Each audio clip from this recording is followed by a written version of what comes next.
Perhaps we need some outside universal threat to make us recognize this common bound. I occasionally think how quickly our differences worldwide would vanish if we were facing an alien threat from outside this world.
Hello and welcome to the Friday night edition of Spaced Out Radio tonight. My name is Dave Scott. Guru was supposed to be here, but he is ailing tonight. So the man, the myth, the podcast legend, Brian Bowden is here. He's got 12,286 podcasts running simultaneously right now. You cannot make this stuff up. Trust me on this. We're going to have a good night. James is in studio again. Don't know why. I mean, he's... guess it is what it is. And all of you are here. Race fan in the gold medal position. Tim Mothman in his goatee with a silver. Christine Lynn with a bronze medal tonight. Hi, Chris Laker. Larry Bonds, welcome to SOR Chat. So we continue on with our roll call. Kitty Caddywhack.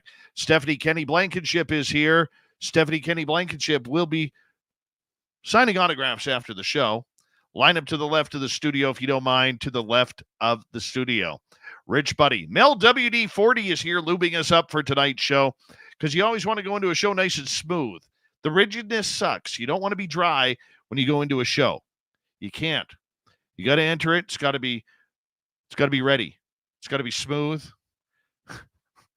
Sometimes dripping. That's what radio is all about, a good drip every now and again. Oh, my God. Oh, this show is off the rails already, Tim. Deanna Ann is here. Deanna Ann will be signing autographs after the show as well. Line up to the right of the studio, if you don't mind. To the right of the studio. She will slap you if you make eye contact. That's her rule. No eye contact. Otherwise, you get a good slap right across the bottom. Right there. Millennium, my man. How are you? Doug Shelby is here. The Doug Shelby has arrived, which means we can officially start this show. T-Bone, my man, how's it going? Eternity Eternal, W. David Page, Richard Minnick, Dogface Simon, Pam Harris. Good to have you all here. Deb Rooney is here. Thank you, Deb, for coming on in. Kurt W75, Frankie B. Good to have you both here as we continue on with roll call. There's Michael Gutierrez. If you wave at him, he always waves back. Richard, thank you for kicking off the super chat tonight. Very much appreciate your love and support of SOR, my friend. Thank you. Michael Fontaine, how are you? Resonate. Good to see you. Cosmic Joe, thanks for dropping a nickel there on Spaced Out Radio. We really do appreciate your love and support, my friend. So we continue on with our roll call. There's Sir Brian Bowden in the chat room. Jay Truthseeker, how are you? Deb Rooney, hammering down a fiver. Thank you, Deb. We love you around here. Hope you're having a great night as we continue on with our roll call. Little Paulie Rotterman is here. And... man, I'm feeling sarcastic tonight. Brian brings it out of me. Lisa Smith, Brown Dwarf, Esmeralda, how you all doing? Good to see you all. Super Knower, thanks for coming on in. And, oh, man, we're caught up already? Wow. Might have to make a store run to 7-Eleven. I might be out of halls soon. Okay. Yeah. Woo-poo, how you doing? Yeah, no guru time tonight. We got Faux Guru, new podcast for Brian Bowden coming out. Faux Guru podcast. It's number 9,992. Thank you, Richard. Appreciate it. There's certain guests that get me real excited, and Brian's not just a guest; he's a friend, and he's always great. Always great. Here we go with the radio side. Hello and welcome to the radio and podcast side of Spaced Out Radio tonight. My name is Dave Scott. Brian Bowden is here to talk about all things monsters, encounters, his scariest encounters, scariest stories he could drum up as we are closer to Halloween. We are in roll call tonight. Ona Holly, how are you? Welcome to SOR Chat. Bob Thorson, thank you for the super chat. And thank you for joining us in our chat room, Bob. We appreciate that. And who else do we have here? Let's see. Look at that. Sir Brian Bowden, the man with 10,002 podcasts. That is true. That is true. Once again, the super chat is open, and you can shop at our Spaced Out Radio store. We do not have ugly swag, people. No ugly swag. You can wear our stuff out in public and actually be proud to wear it. Phineas, how you doing over on X? What's happening, my man? Good to have you here. Hey, buds, it's that time of the night. Throw those horns up. Let's rock.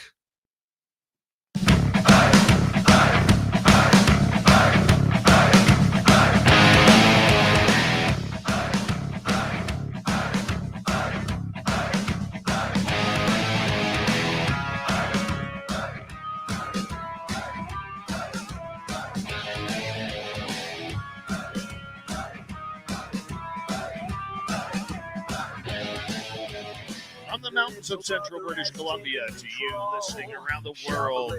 This, my friends, is Spaced Out Radio. I'm your host, Dave Scott, sitting in the captain's chair of SOR headquarters. We welcome you to tonight's show on our terrestrial affiliates around North America, digitally on every major podcast network. Our website, spacedoutradio.com. We have a plethora of features for you. Rock out from the News Wire.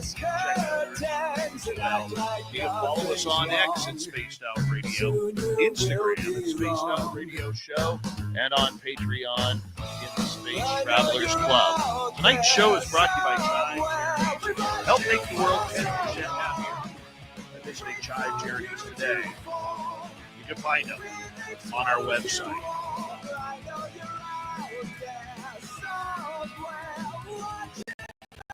We got a power show of awesomeness tonight. Brian Bowden's going to be in here to share some spooky stories from around the cryptid, paranormal, and UFO worlds. It's going to be a lot of fun. We love it when Brian's here.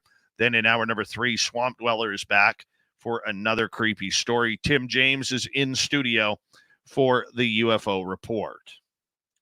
Brian Bowden is one of those characters who is not only an independent researcher, but he is also an experiencer of multiple phenomena.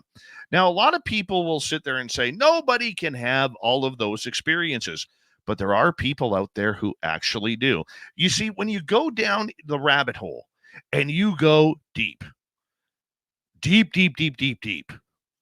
I'm not talking like a hotel swimming pool or even your local swimming pool that has a high dive. I'm talking we're jumping off the cliff here, okay?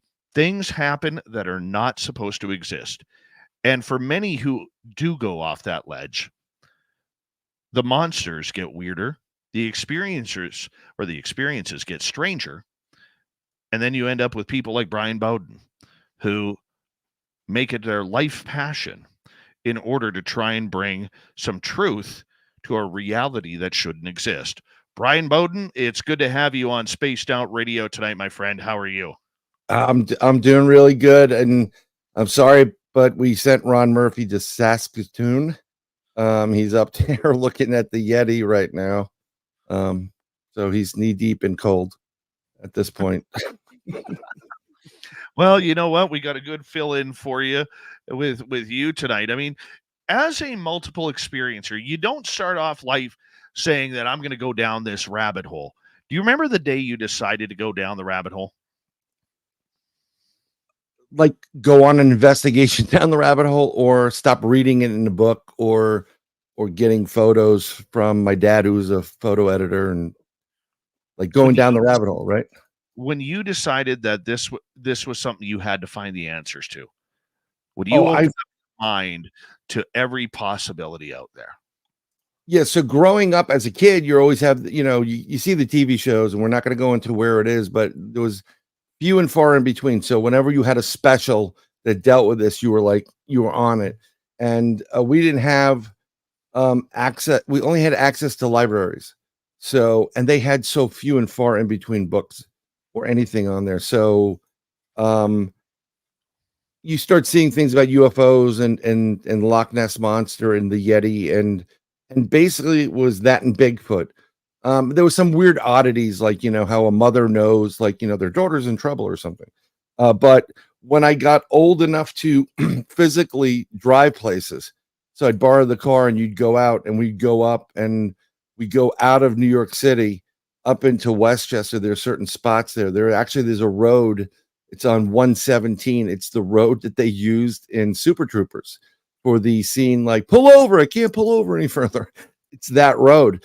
And there's certain spots on it when you can pull off on it, you can see the sky. You can see part of the Milky Way. So that's where you start seeing some weird crafts. That's where you start looking. But I really started digging full on deep, probably a little bit older than probably when I was like 18.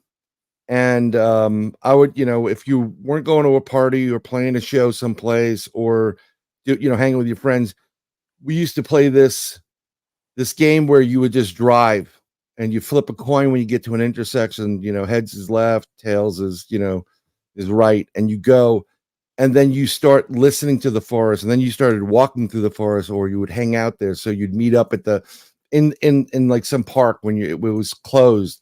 You have a little bit of beer party, whatever. Weird things were happening. Very, very strange things were happening. But I was looking more for like, haunted roads. Like there's a road called Clinton Road in New Jersey.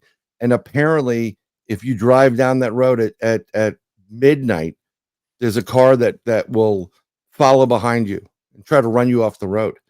But it's a ghost car. And then you get to a bridge portion on that road. And if you at like 12 midnight exactly throw a penny off that bridge, the penny gets thrown back to you. So we would experiment with that. There's in Alpine, New Jersey, there's a tower they call Devil's Tower because there were sightings of the devil out there. Now that's in Jersey, so it's like opposite the Hudson River where I am in the Bronx. And you get that the Jersey Devil goes through your head. So they like, hey, let's go to the Pine Barrens, and you go down to the Pine Barrens. That's when I started really digging into it.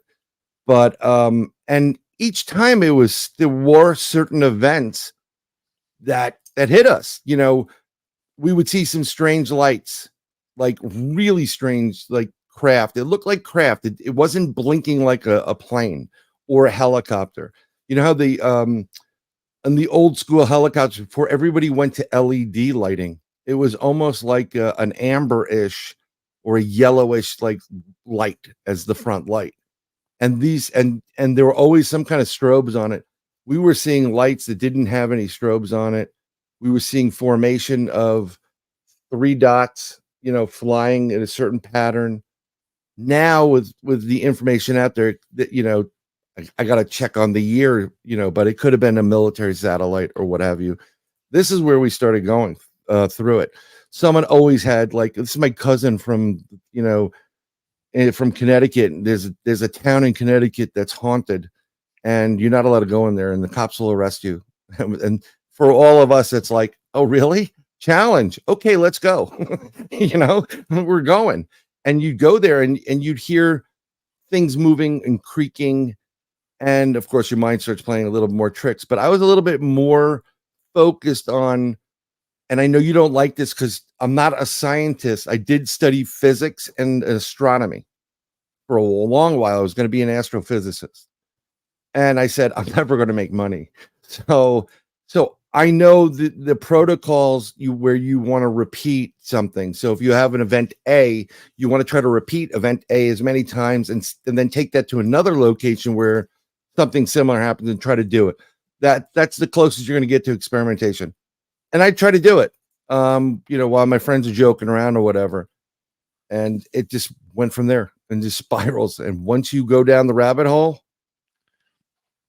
oh Lord, it's just that begets, the next thing. You go from ghosts to UFOs to aliens, and then you get into abductions, right? And now, then you get into some mutilations. And then after that, again, initially didn't think Bigfoot was on the East Coast when I was younger. Thought it was all West Coast. I thought it was like, oh, it's that Hollywood stuff out there, right? No, there's more Bigfoot sightings per capita on the East Coast, out from the actually all the way up in Canada, all the way down into Florida. So that's where it all started. That is correct. For you, do you ever regret going down the rabbit hole and making this such a huge part of your life? Sometimes yes, and to be brutally honest, when you start to getting more information, and there's a lot of weird things and weird groups involved, and it gets to, you start knowing nothing's ordinary anymore. There's something pleasant about being oblivious to the truth, because you can sleep well at night.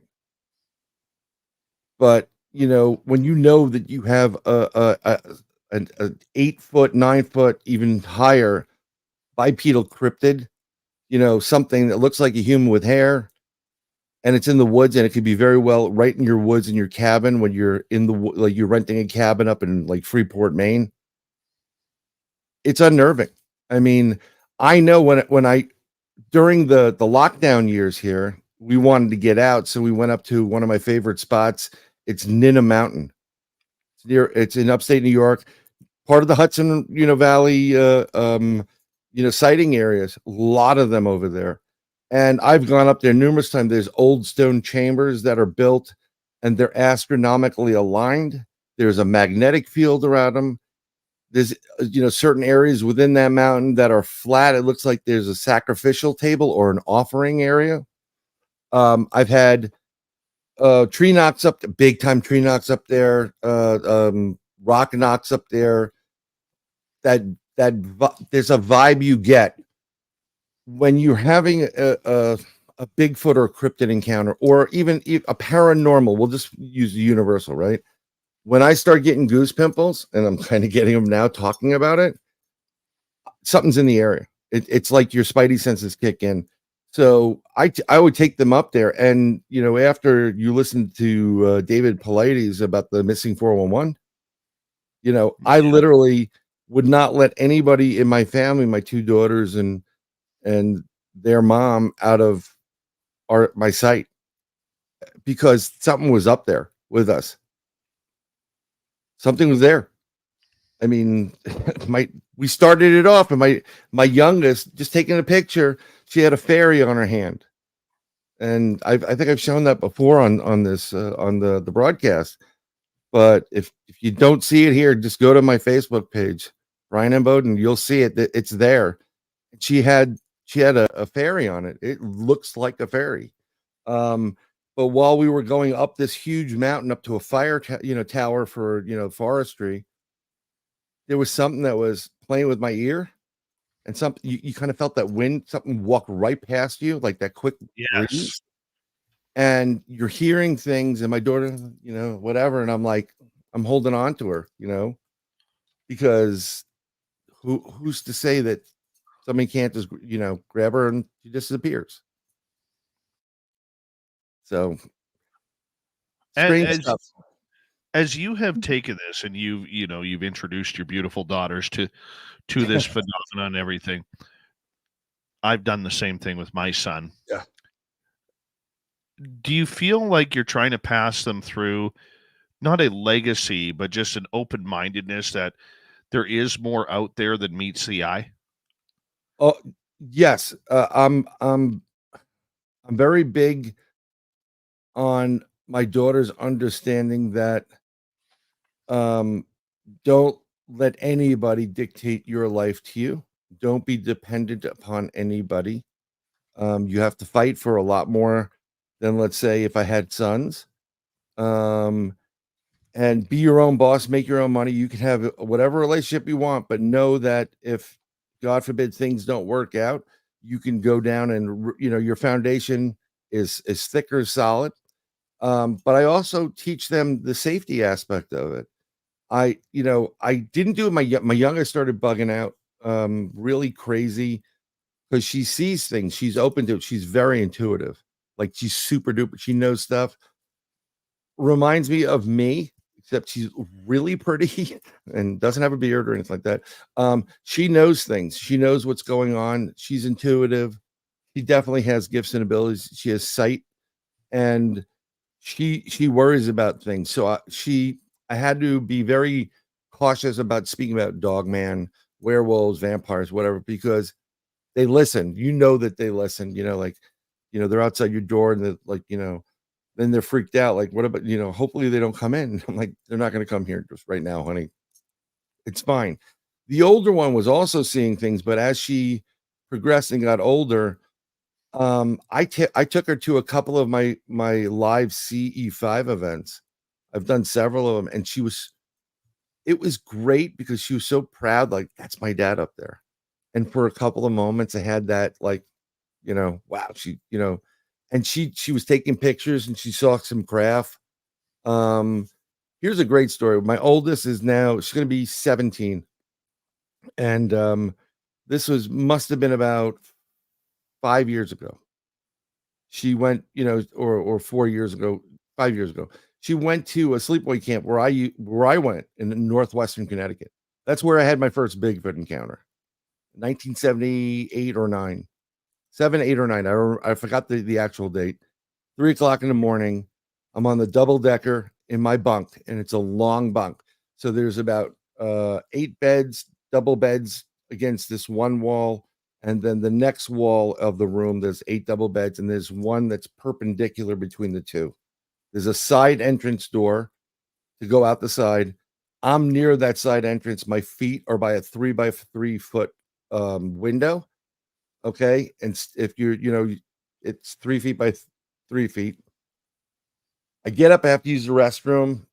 I can see the clock. It's 3:00 in the morning. All the lights are off. So the counselors have come back. They shut the lights off so they can go to bed. Smell that skunky smell, but it's Connecticut. So I'm used to it. They have skunks everywhere.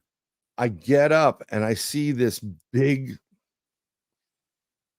head. There's a giant monkey or a gorilla in my window, and it's doing this, looking. Right? And I'm thinking, okay, maybe that's the shadow. And then I look, you can see the nostrils, you can see the brow, dark eyes. I couldn't see the eyes. You can see the face. It looked like a gorilla. So I slowly laid back in bed for a bit and didn't move. And after 45, I was kind of terrified. My feet were right by that window. And if this wanted to, thin glass, boom, grab me, pull me through the window, and I'm gone. Right? So I lay there for 45 minutes till my bladder was, going to explode. I'm either going to pee on the kid below me or whatever. So I pulled my legs back slowly got off the bed, and I had a dog, crawl underneath beds. I crawled. That's how I didn't want to be seen in the dark, all the way to the back so I can get to the restroom. Again, I didn't know that Bigfoot was in northwestern Connecticut until decades later. I just researched it, came back to me. We're looking, and I'm like, oh my God. When I had that encounter that same year, there was right next to the camp, no more than 200 yards, is a big reservoir. And the reservoir is called Crystal Lake. Get it? Yes. They wanted to film in my camp. I was standing there when the producers came up. We want to rent your camp. We want to film this movie. And the owner said no. Big mistake on her part. But that spot right there, 200 yards, there was 2 sightings of Bigfoot right there.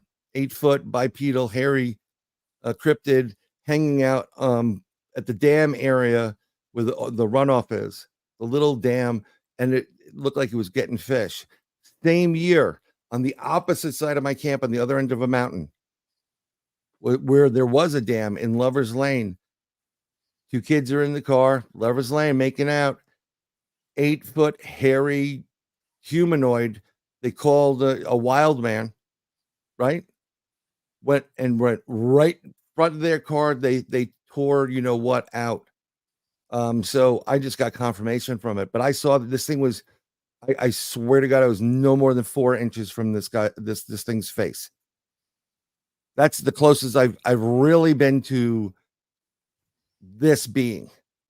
So you know, she went back up to that camp, and jokingly at the end of the camp, they go up to the softball field, which is past this bunk, and they have this big. It's a different camp now, so they do these tiki torches, and they kind of like you know, they do a cool off. How was the summer? They do some cheers. It's a big, you know, there's a bonfire, and people are holding torches. And I joked, I'm like, "Dad, you see Bigfoot when you were, you know, camp?" She goes, "Actually, yes, I did." Now I thought she was playing with me to be a little bit of a wise guy. I said, "You're kidding me." She goes, "No, I saw him." I said, "Well, what did it look like? What did he do?" Said, "We were at that bonfire, and in the back, you can see in the you know, the light of the flames, there was this big hairy thing that kept peeking behind from a tree, looking, and then would peek back." She just described classic Bigfoot, you know, tactics. So she physically she saw a Bigfoot. So I mean, this is the crazy part. So she's into it. The younger one now is into it a little bit more after our December 10th fleet of UFOs that we saw that flew over the area. 7 UFOs. Wow. So she's dealing with it. And then like 2 or 3 weeks later, she's having her friends over. You know, this is all 13-year-olds, 13-year-old girls. I'm going to go sit on the back patio. And I went inside about 10 something to get a refill on the Buc-ee's. And the next thing I know, I see the same style craft. It's a red craft, and it had like elongated angled forms, and it was flying from the south. Well, no, it was flying from the west at my house. It flew right over me, and it kind of like went from west to south. And I videotaped this on my phone, you know, high def, and I'm screaming for my daughter, "Come out, come out!" And she goes, "They're back," you know. And everybody, these 5 kids, my other half, and myself watched this craft for about 2 minutes and change, and it went in the distance, and then it just disappeared. And everybody's like, "Whoa, where did that go?" So now she's like a little bit more open to it, you know, not freaked out as much. We got about 90 seconds to go here before we have to go to break at the bottom of the hour. Brian Bowden is our guest tonight on Spaced Out Radio. Brian, what scares you? outside of Kamala Harris, what scares you? With the exception of a doctor going, "It's a girl." Once again, what scares me is what some groups are knowingly doing that are creating problems for the universe or this timeline purposely because they want other things to come forward. And that would be that CERN messing around and some of these other programs where they're developing stuff based off extraterrestrial type of technology that there's no good use of it except for some kind of, you know, corralling people and then playing with them. And I don't like that. That's pretty scary. It's the unknown. You know, most people would say like death, right? Absolutely. Absolutely. Yeah. All right, my man, you hold on right there. When we come back for the second half hour of Spaced Out Radio with Brian Bowden tonight, we are going to get into some of Brian's most terrifying stories. And it's not watching soccer, which would be mine. All right. We'll be back with more spooky stories on Spaced Out Radio right after this.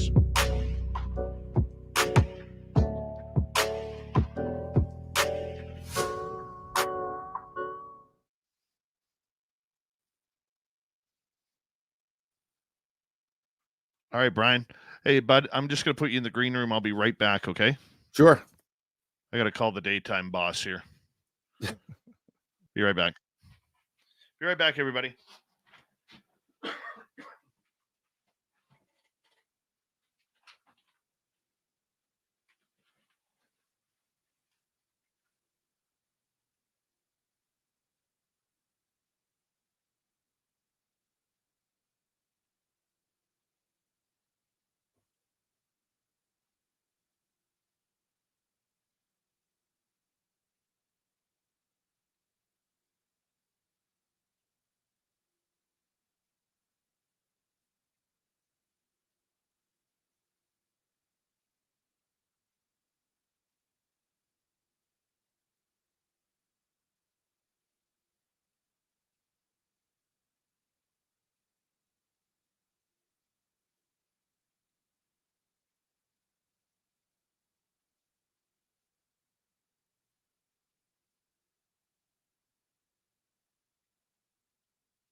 Oh, yeah, I know. When I know where you live, you're in trouble. Good. Later. I'll see you in the morning, Bill. Bye. All right. Sorry about that. Let's see here. Big thank you already to Deborah Rooney, Bob, T-Bone, Richard, and Joe. Very much appreciate the love. And let's see here. Who else we got here? Andromedan, how you doing, buddy? Nice to see you from space. When I was showing you the hats earlier, I was hoping you guys would help me pick out a hat. Richard Minnick, thank you for another super chat, buddy. Thank you very, very much. Hey, Gee. Matt Geek, how are you? Laura Elizabeth, how you doing? Good to have you back twice this week. And Driftwood, how you doing, my friend? Here we go, everybody.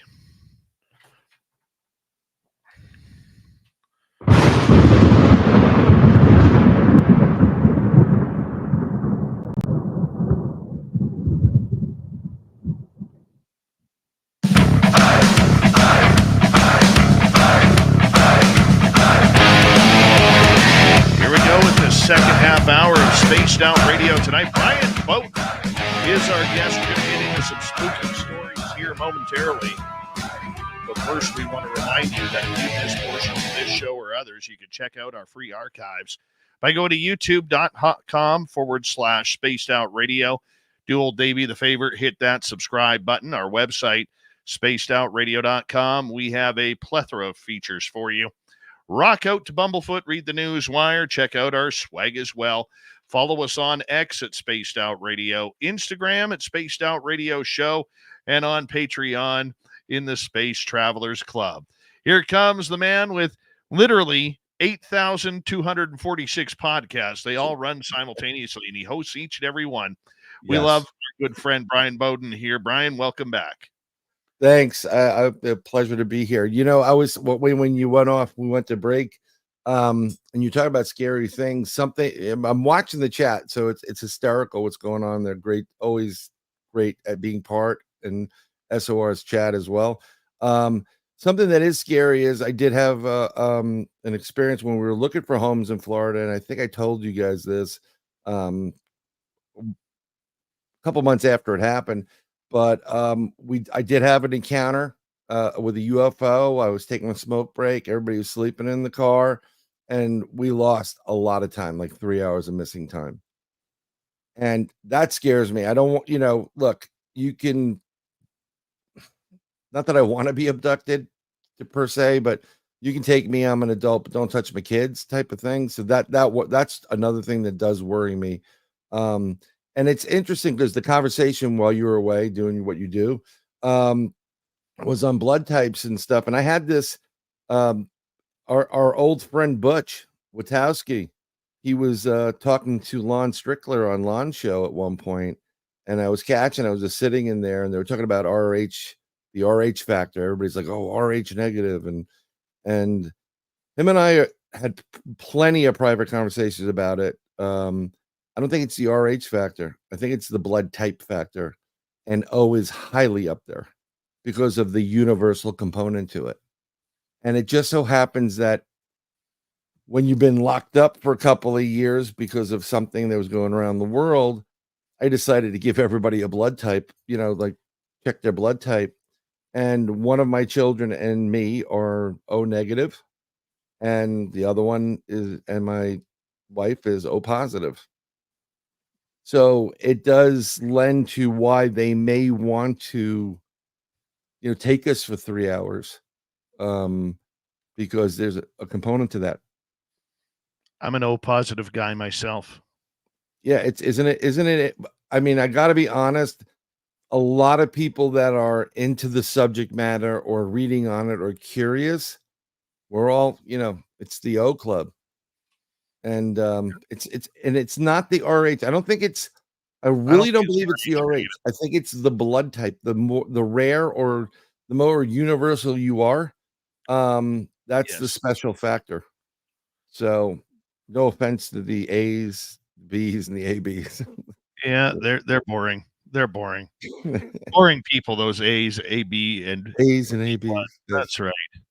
That's right. Brian, out of all the things you have encountered, whether it's interviewing people about their experiences or whether it's encountering your own,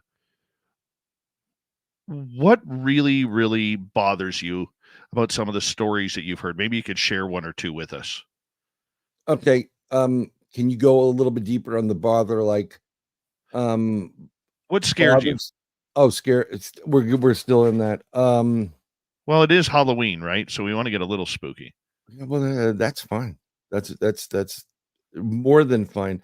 Um, when you meet people that know a lot about you, then you don't know how they know a lot about you if you never met them. That scares that's kind of freaky.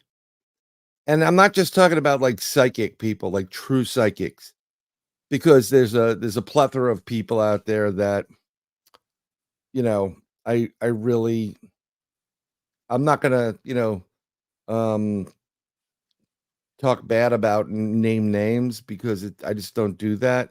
But they're about as psychic as Stevie Wonder's a NASCAR driver. And they aren't. But when you meet somebody that knows stuff about you and they know stuff about like that, that's kind of unnerving. That's really unnerving. Like there are no secrets when it comes to psychics, like true gifted, talented people. Or you know, here's a good spooky one for you. I'm really good friends and a brother to Carl Petrie. And I don't know if you know who he is, but I'd love to introduce you to him. He is a psychic. He's a great psychic. They did a TV series on him. And the way Carl operates, he was given a presentation to us and he was talking about all the different cases. He doesn't get involved in missing person cases or any of that stuff. He knows exactly where they are and he has a reason for it. And that reason is if you help them and you can say, well, they're in this ditch over here or where they are, and you can pinpoint it, you just become a suspect. And that's how a lot of law enforcement were working. So he won't operate on do any of those things. But the way Carl operates is, I said, how does it work for you?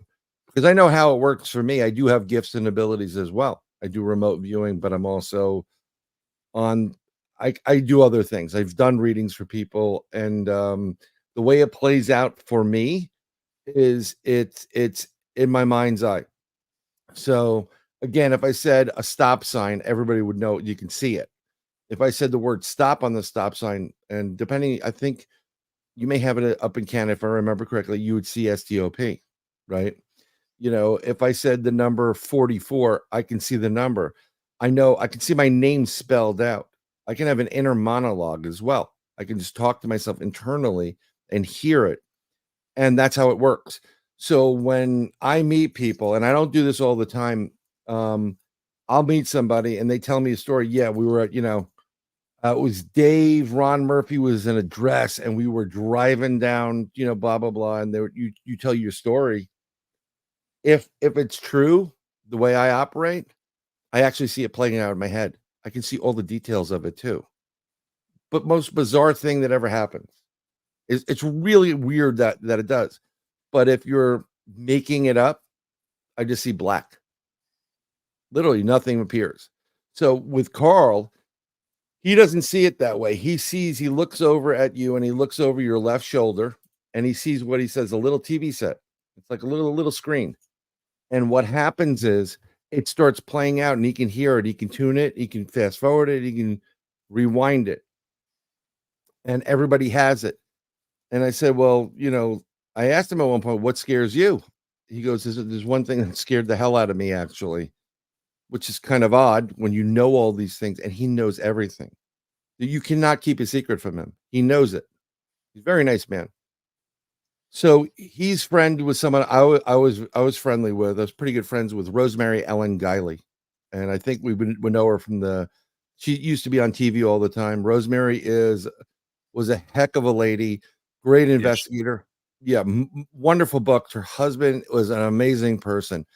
So Rosemary and Carl were friends. And she goes, I want to introduce you to one of my friends. Let's go. And they went on a road trip into Connecticut. I want to introduce my friend John Zaffis. We all know who John Zaffis is, right? Yes. And I know Rosemary and John were really tight.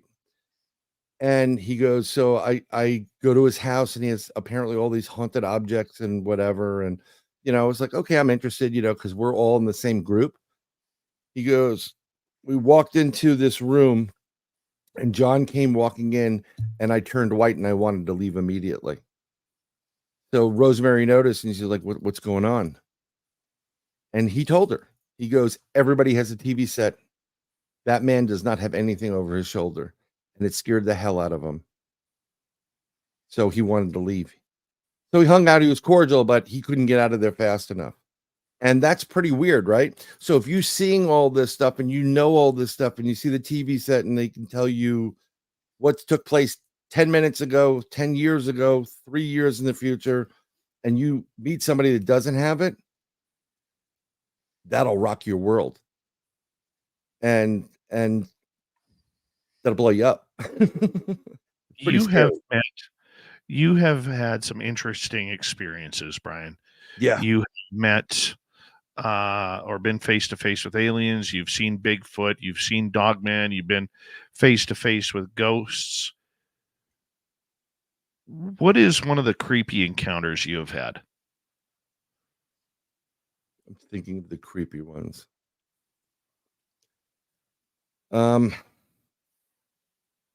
of the creepiest encounters we did an investigation. I did an investigation of Letchworth Village in upstate New York, Thales, New York, 28,000 square acres, mental institution, home for the infrail or disfigured, bastard children, whatever you want to call it. And they were experimenting on people there. And one of those things that they used, I think it was something with TB or tuberculosis, and they were testing people because who's going to miss them, right? And so they were testing on babies and young children and adults and elderly and whatever. And the candidate was if you didn't unalive, become unalived, they considered it a candidate. And we went to this facility, and every place there's multiple different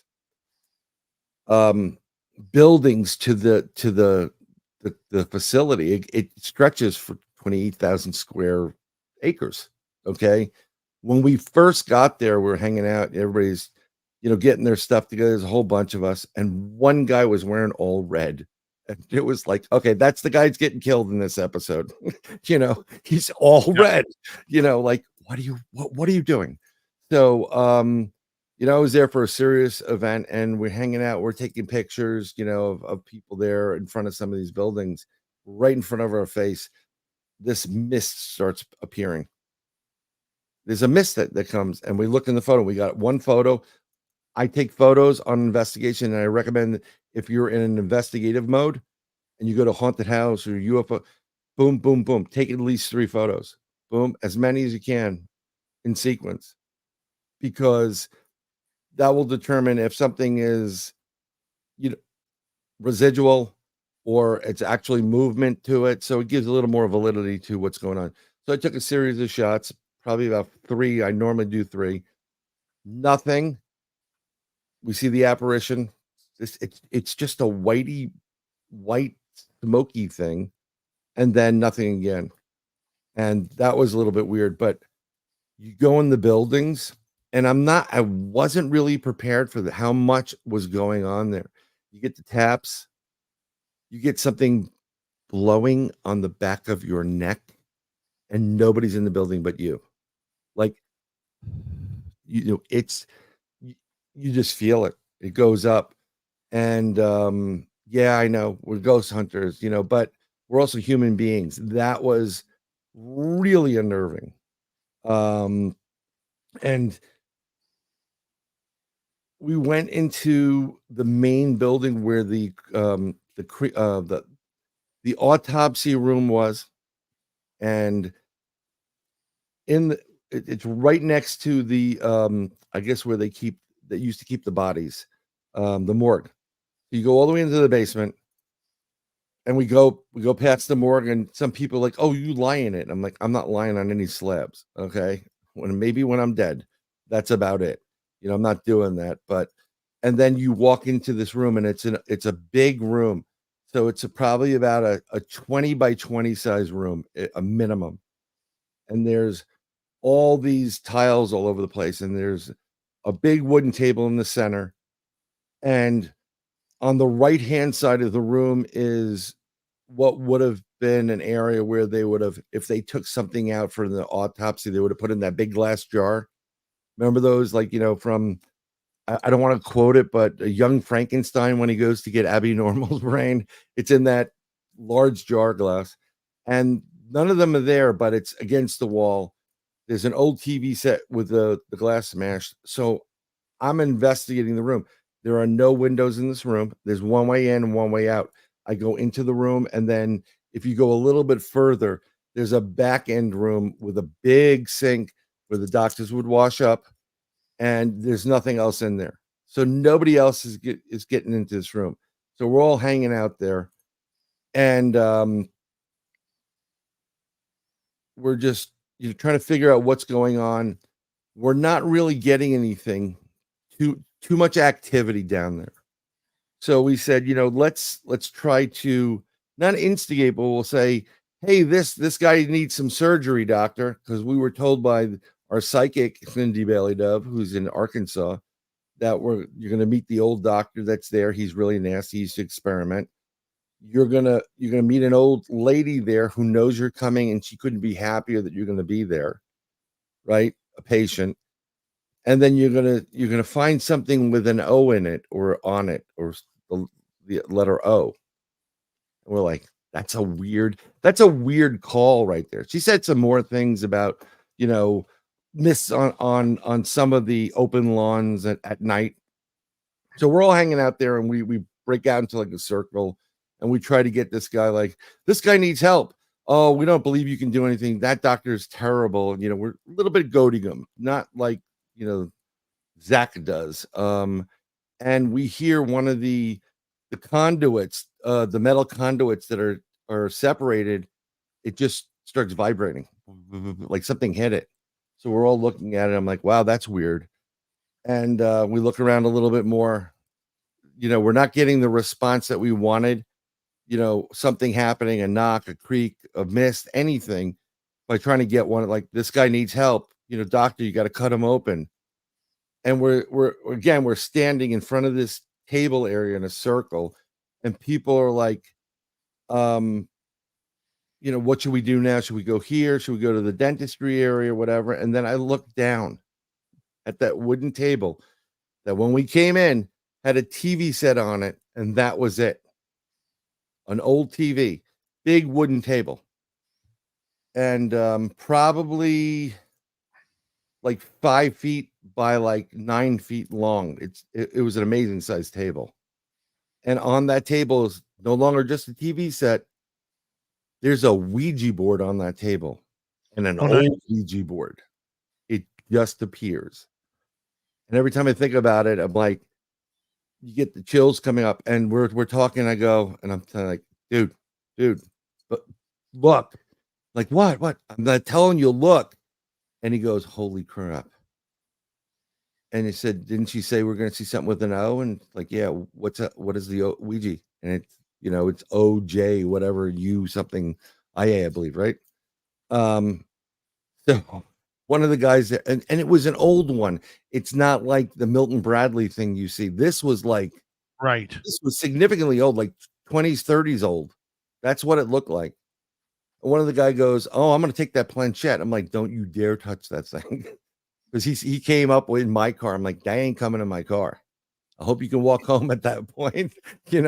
I don't play with Ouija boards to begin with, but that was really, really creepy. But on top of that, sorry to cut you off there. Our good friend Merle from Merle. Merle. He was in an antique shop just outside of Vancouver a couple months ago. Yeah. And he bought for like $100 an 1897 Ouija board. He has had it verified by the Ouija Society, and they put a value on it at like $3,000. Oh, this stuff that's a huge area of the paranormal, folks. All that memorabilia, all that. Yeah. Yeah. Oh, yeah. People people love Ouija boards, and I understand why it's the unknown, but I still I don't like them. You know, especially when people don't know what the heck they're doing with them. You really don't know who you're talking to on that thing. No, you don't. Hi, honey, it's Grandpa. No, it ain't. It ain't Grandpa. Just like, and you know what? When you said what else scares you, any investigation I've been on, and I've been on hundreds. Every time that we get an EVP of a little girl, I'm like, I'm out, and I walk. It's never a damn little girl, ever. It's never. They always come to you as this little innocent girl, and it's always, yeah, someone wrote demon over there. Yeah, 100 freaking percent. Always.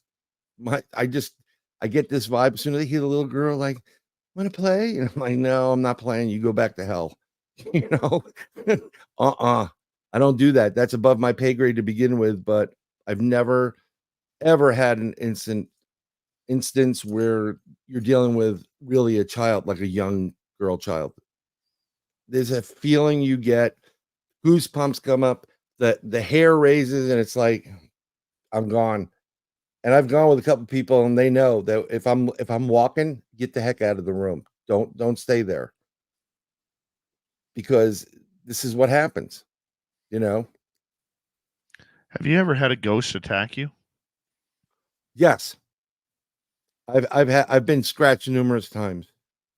They don't like, when I used to investigate with one other guy, we're like alphas. It's kind of hard to describe, but we would go do a pre-evaluation of a from the client for a client in some of these places, and I get these vibes when I'm walking, and I know there's something that you can feel something's there, but every time I'm moving towards it, it's going away.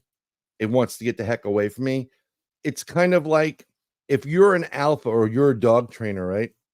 And you go into a place that has puppies, they're gonna challenge you, but they're gonna know there's a certain smell or presence or energy around you. Your aura changes, and they know you're an alpha. Don't mess with me. And this thing didn't want to mess with me and didn't want to mess with my buddy at the point. But we were getting similar readings on the equipment we were using, that the presence was there. And every time I went closer to, I'd be like right around the corner, and bing, it's running. And in one of them, there was something that was really, really big in one of those rooms, like a billiard room. And I went in there, and these people were messing around and playing. I'm like, don't do it, because it started making some noises. It was rolling the balls, it was clanking the balls, and he said something about children, and you heard the boom, like you ever take a billiard ball and smack a pool table with it? Yeah, exact sound. And the next thing you know, I was right there, big time. And then I've had a couple where I couldn't see them, where they come up from behind you and they mess with your back. And then the next day you're like, when did that happen? You know, you feel like this burning, and you start rubbing it, and you got a mark. I've been, hit by them, but that's only when sometimes these spirits, they're just angry. They don't know what's going on. They're pissed off. They're stuck in this ether between earth and heaven, or wherever they're supposed to go. And they want help, and they can't communicate to you like what to do. They just can't get it. It's not like it's very similar to that episode in Ghost, the movie Ghost, where Patrick Swayze's trying to push the coin, and the other spirit's teaching them how to do it. You have to draw your energy, and if you don't know what you're doing, it's frustrating. It's super frustrating. But it's very rare for me with that type of stuff with the ghosts. Most of the time I'm pretty good, and they will work with me. So that's good. Brian, I'm going to get you to hold on right there, because we are going to go to break here at the top of the hour. Brian Bowden, we got him for another hour on Spaced Out Radio. Spooky, crazy stories. We're going to get into the forest next, about what it's like being chased by Dogman, Bigfoot, aliens, UFOs. And that's Brian chasing them, threatening him with a new podcast. just to be blunt. Nothing to do with anything else. Brian Bowden, a good friend of Spaced Out Radio, is here tonight.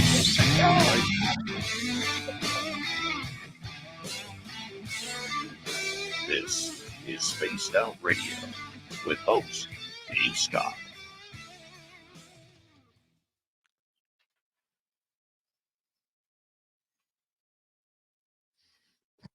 All right, brother. We're just I'm just gonna take a break here. Be right back, okay? Yep. Be right back, everybody.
All right. Excuse me about that. Let's bring in Brian Bowden, starting a brand new podcast right now as we speak. I am setting it up right now. The weather's good down here. A little bit too close with those tornadoes though during the hurricane. I bet. And the flying alligators in images. Tornado picked up a couple of alligators. No. Yeah. Move over, Sharknado. Gator Nation.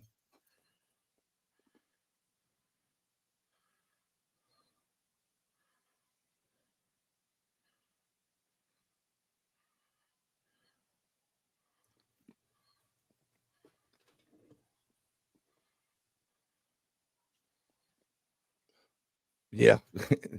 Kira, it was a lot of yikes. Sorry about that. No problem. Oh, having to deal with some work stuff. Well, the snow stopped falling, but it's coming back. Yeah. Tim's excited about that. Yeah. Which reminds me, I need to borrow you. Oh, yeah. Yeah, gotta get my snowblower going. Yeah. Hey, big thank you tonight to Richard ×2, Cosmic Joe, Deborah Rooney, Bob, and T-Bone, my man. High 7 Systems. How you doing? And we're going to get going here in 5 seconds, everybody.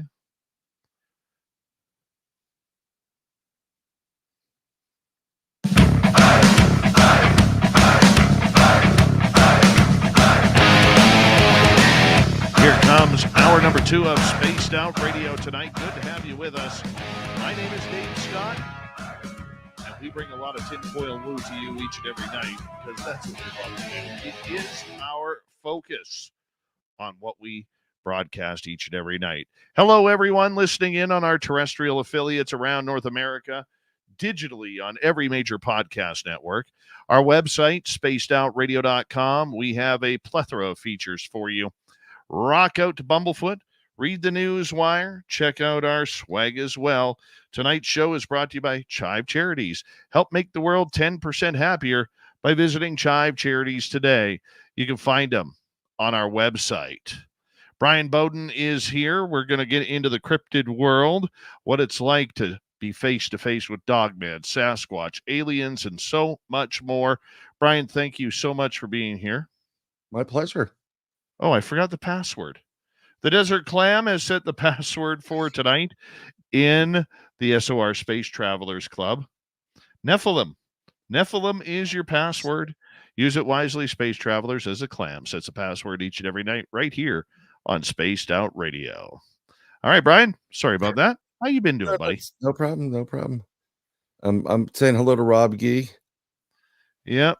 Well, sweet Robbie G there. Yep. Our after hours host on our weekend show. We love him around here. Well, and Canada, is it really G or Gee? I call him G. Yeah, no. Just going with the Canadian hockey translations. Can you believe he doesn't even like hockey? I'm actually surprised. It is such a great sport. It's awesome, you know. But yeah, everybody's got their druthers. So that's my sport. Well, it's mine too. Yes, I know. Mine too. What's it like to be face to face with a Dogman? I don't like it. I don't like it at all. That's one creature I really don't like. I have my interactions have been so far so good, you know. The closest was no more than 15, possibly 20 feet from it. And at that point, again, sorry about the peeing, but you know, I was coming back from investigate. I didn't want to pee on a giant mound of dead bodies out of you know, respect for them. So I waited till we got to the car, and this thing was big, sitting. It was just sitting there, didn't move. I grew up in a dog show world because my parents showed dogs, and they started like a dog show in the Bronx County Kennel Club, and I hated them. You know, it was cool that when we went as kids to the the armory because we would play in all the vehicles while they were doing this dog stuff. So, but I knew all about all the breeds. I've seen every breed. I know their temperaments. I know this thing was big. This thing, where we parked off the side of the road, I'm 6'1" tall. I'm on a 3-foot grade because when I got out of my buddy's truck, and I stepped down, I stepped into the grade, like I stepped on, not on the flat part, but I went down. It's 3 feet. So I didn't make that mistake coming back. But when we came back to the truck, the passenger side was closest to the woods. And as we're walking back, we see the eye shine. We see these yellowish eye shine. And it's big eyes. So we're thinking, oh, maybe it's a deer, And we get there and it's just sitting, and you get if you took Marmaduke and you put it in Shadow or Scooby-Doo, that was, that's what it was. You can see the nose, the snout area and the ears. It's just like a statue. And we're looking at it, and in New York State, I can't have firearms. I don't have them. But I do take machetes with me on investigations when I'm out of a state or a state where I can't carry something. And so I have, and like you, I've heard you before. I always announce it to the Sasquatch. This is for defensive, against predators that are trying to feed on me. This has nothing to do with you. And in the case that we have to, we're going to leave it for you to eat. So, consider it we'll leave you that gift, but we're not going to harm you. We don't want harm. We don't want you to harm us. But so I had a machete in the back. Machete behind me. I had a machete coming across me and one on my side. So I'm standing by the door. It's open. My buddy's putting the stuff in the back and he's screaming, "Get in the car, Bri!" And I'm like, I have to go. I mean, I've been holding it in for seriously 5 hours. Really have to, and it was cold out. It was November. And I start doing an Austin Power release. It just keeps coming and coming. But I'm right in front of this canine looking thing. It looked like a giant dog in the distance, and it just sat there. And again, I know a lot about dogs, and I know that when you're an alpha, you urinate in front of or on top of or whatever everything else, and you let them know I'm the boss and you're the bitch, right? So there I am doing this in front of this really big creature, it just about 15 to 20 feet out. It's partially in shadow, and I can't really make out the details, but I'm not taking my eyes off of it. And my buddy's like, "Get in, I'm going to leave you." And I'm like, "You're not going to leave me. You don't want to deal with my other half." I'm hurrying up. And just so you know, I'm standing there, right? I'm 6'1" tall. I'm on a 3-foot grade. That makes me 9 feet 1 inches tall. Okay. This thing's snout came up to where my nose was or my mouth is. So this thing sitting down was almost as tall as me. So you can imagine what this thing was if it stood up. If that creature actually said, "You know what? I'm tired of you peeing in front of me. I'm going to stand up." You're talking about a 12-foot minimum creature in front of you. And it's massive. So it's hundreds of pounds. So that creature slowly dipped down and faded down in the back. And it disappeared, and the goosebumps come right up. The hair starts going, and I know, oh, it's going to get real right now if I don't get my, in that truck. And I got in the truck. I didn't even take off I just threw the bag in, and I came in. I had the machete behind me, the one on the side. I'm closing the door. My buddy peels out like Mario Andretti, and I'm waiting for this thing was coming. It was moving towards an opening, which is an easy path to get to us. There was a big log in front of it. It was behind this big log. And I'm just staring out my heart's beating a little bit more. Like I'm like, dude, go push it. And he goes, I'm pumping it. It's a small Jeep. And the thing never comes out, which I was really surprised at. But that was really unnerving. But I've also had been in the woods, probably I want to say maybe 15 to 25 yards from one of those. They'll call them a type 3. It was all black and hairy, and it had the again the big ears, the pointed ears. No, it was more of the soldier type variant, and it was down, and all you saw is these like this mouth was scarier than seeing a lion at this point. Huge canines. I mean, unbelievable. And there's like some slot you can hear the grunting. And we were just like, we need to back out of this area. Because I was doing a Bigfoot hunt. But a lot of the times, and I'll tell you this straight up, most people don't talk about it. If you have Bigfoot in the area, you have Dogman in the area. They make their territory, and they stay pretty damn close to each other, and they mess around with each other. They'll egg each other, like, don't mess around, don't go over the boundary. They do. But we were on Bigfoot, and we crossed over into an area we shouldn't have been in. And it was there, and it was watching us. And it may have been, like a scout or something like that, but I didn't want to press that. I'm like, I'm not going any close to that thing. And that was up in upstate New York, like Rhinebeck area. That's where I was. That's incredible.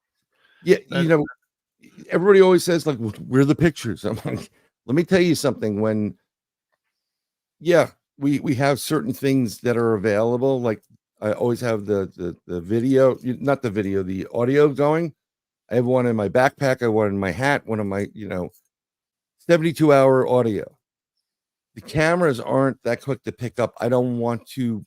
When you pick up something and you move your hands in emotion, these things know what humans can do. That could be thought of as an aggressive move. And I'm not thinking about it. I'm thinking about, let's back up and live another day. So we had to back out. One guy there was a newbie there. He never came back. We wouldn't even talk about it. Would not talk about it. Brian, the one thing that I've noticed is that everything has energy pattern to it. Okay, ghosts are very heavy on the shoulders and the back of the neck. You feel very lethargic. You get around Bigfoot, you get in those areas, it feels very curious. Aliens is like bouncing off the walls, their energy. And Dogman, I've never seen one. I think I've been near 2 of them. Okay, but that energy was pure terrifying.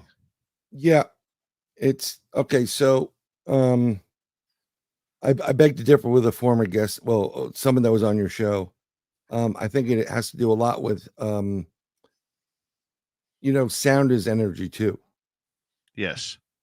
And I think they do use an infrasound, but I think they have an ability to use, like, human beings are an electronic or an electric system, and we give off electromagnetic energy. And when we're depleted, it will, your energy levels will, deplete as well. Most of that time is visible through your aura. Okay. So when people get jumped, right? And when I say jumped, I mean they get possessed, or sometimes you go on a ghost investigation, you take home something you really shouldn't have.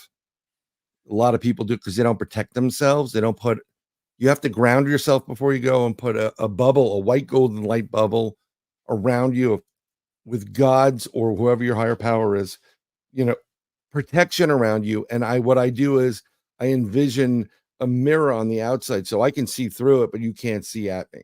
Okay. So it's a little bit more of a protection layer on top of whatever your aura is. And if you have lower energy field, you don't feel well, you got the flu, you have a stomach ache, you stub your toe, you're angry, you're depressed, your aura will reveal that. And they can see it. They can see that in that level. They can see multiple levels of energy. So when you're talking about it, ghosts are the reason why you get it, where's the highest point of energy on Earth? It's right above you. Tesla talked about it, 369, right? Energy is everywhere, right? So they're pulling it from whatever is the quickest they can get. So they'll do batteries, right? These things drain in 2 seconds. They're great stores of energy, but they'll suck it from them. And then where is most of your energy as a human being? Your blood collects in your head, correct? Correct. That's where it's coming from. So that's why you're getting it up from up here. Okay.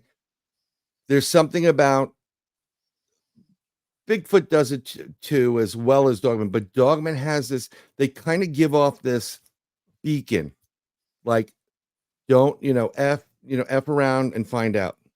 Don't do it. Don't do it. There are more stories of people who have encounters with these cryptids, more so than Bigfoot. Be it a hunter or someone that, they're going to go for a gun, or they brought their gun with them, or whatever.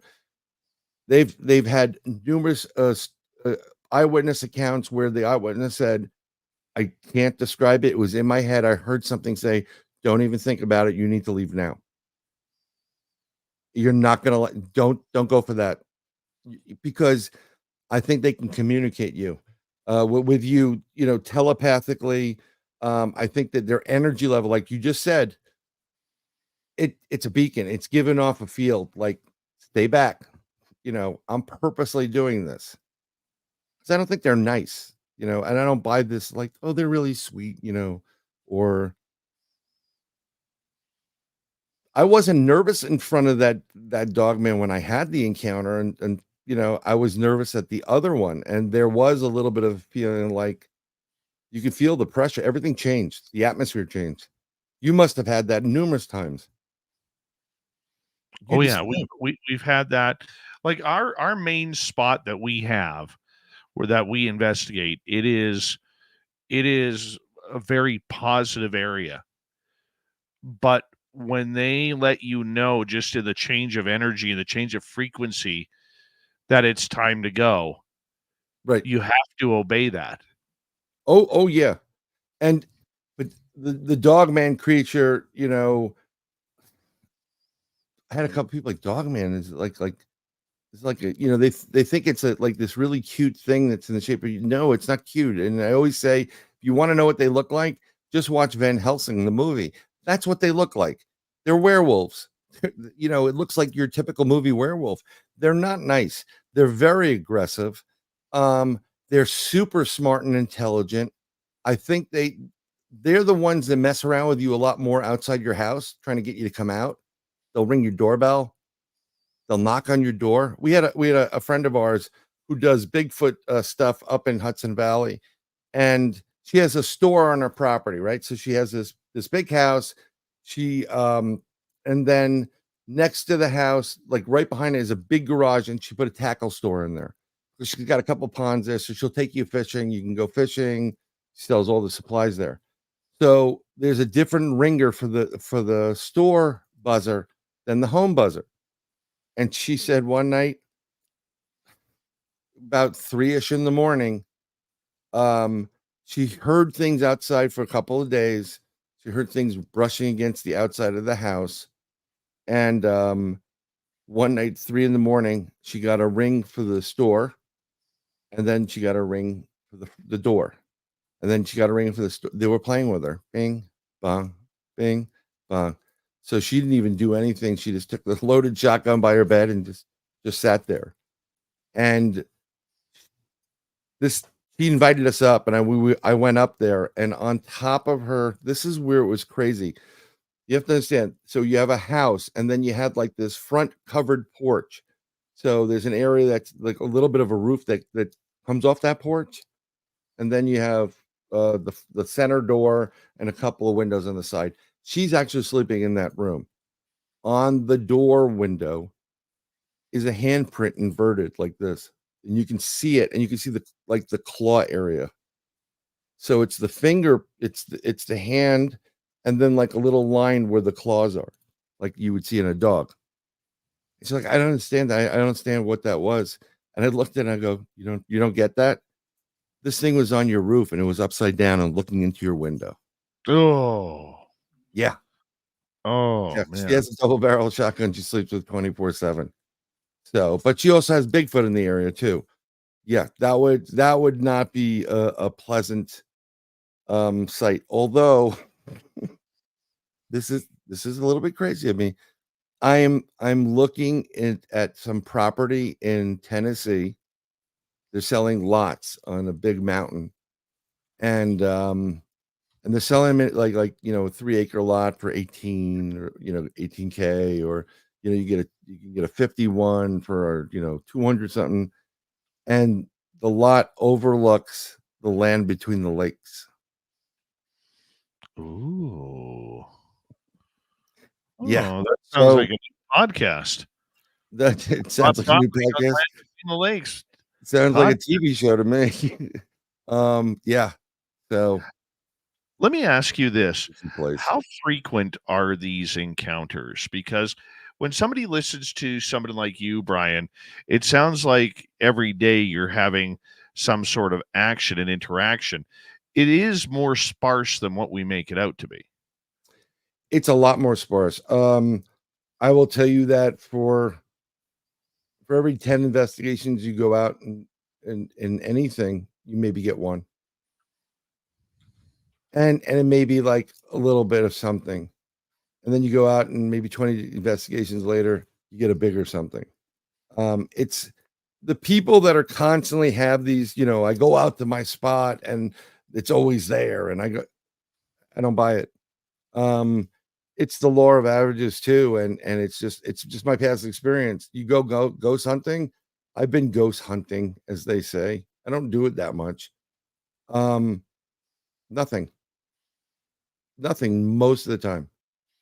The best way to tell if you're really having some kind of interaction is bring a voice recorder, and if you start catching EVPs, that may be the closest thing you're having to some kind of interaction or experience. But you go out bigfooting, I think it's the vibe of the people around you. You give, like I was talking about auras and energy, you give off, I give off a certain aura and energy where they're not going to say like, hey, they don't mess with me, but I think they know that I'm all right. Another guess, and I thought about this.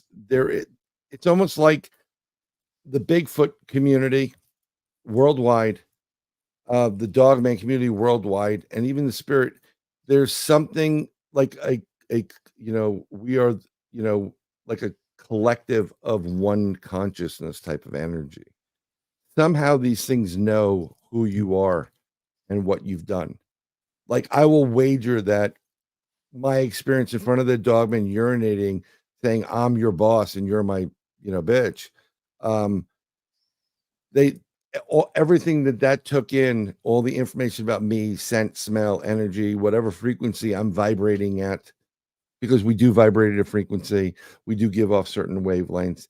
They like, this was the guy. I'm like, well, that was the guy. I'm like, oh my God, I saw that guy in Jersey.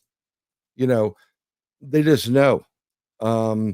Because when you go on a Bigfoot, I know you do a lot of those. You go out to your spots and stuff, and they know you're coming. There's something about it. They know you're coming.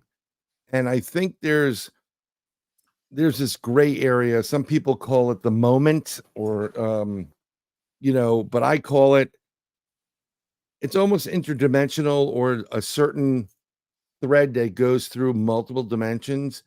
That's like, oh, that's Bob's phone number. That's, Esmeralda's, cell number. And they know you're coming and they can just feel it because they ping you, and your vibe, your energy starts going, and they're like, oh, Dave's coming.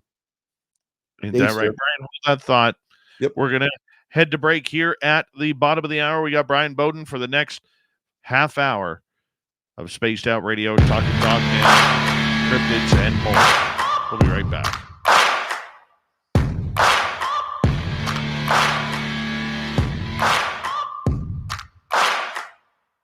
You're listening to Spaced Out Radio with your host, Dave Dave Scott.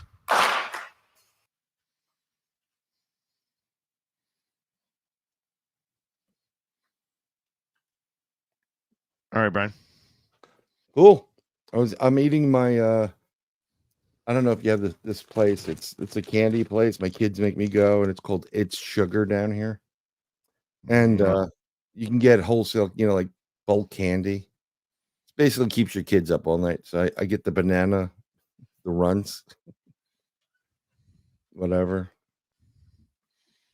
Hi, Phyllis. Nice. Yeah. I'm just happy my gas station sells cotton candy in a bucket. I love cotton candy, man. Cotton candy is one of the best things in the world. It really is. It's such a rip off because you pull up this chunk. Tim here. What the hell do you mean cotton candy isn't good? What kind of human are you? What about circus peanuts? Yeah. Those are great. Acquired taste, man. Acquired taste. So much has changed in our friendship in the last 28 seconds. You are a sick man. Yeah. I will take some cotton candy there, Miss Tessa.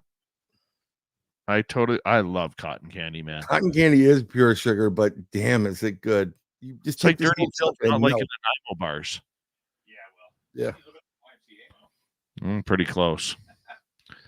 Pretty close. I like cotton. You ever tried cotton candy Pop Rocks? Yes. Those are awesome. Oh, I love Pop Rocks, man. I want them to make like steak Pop Rocks. I can't wait. I can't wait till my grandson is up next. Oh my God. Because he's old. He'll be he turns 2 next month, and he's ready for Pop Rocks. That's great. Yeah, I've done that. Has he had ice cream yet? Yeah. Oh, I remember my first, every one of them, like here, and I had ice cream, a soft serve.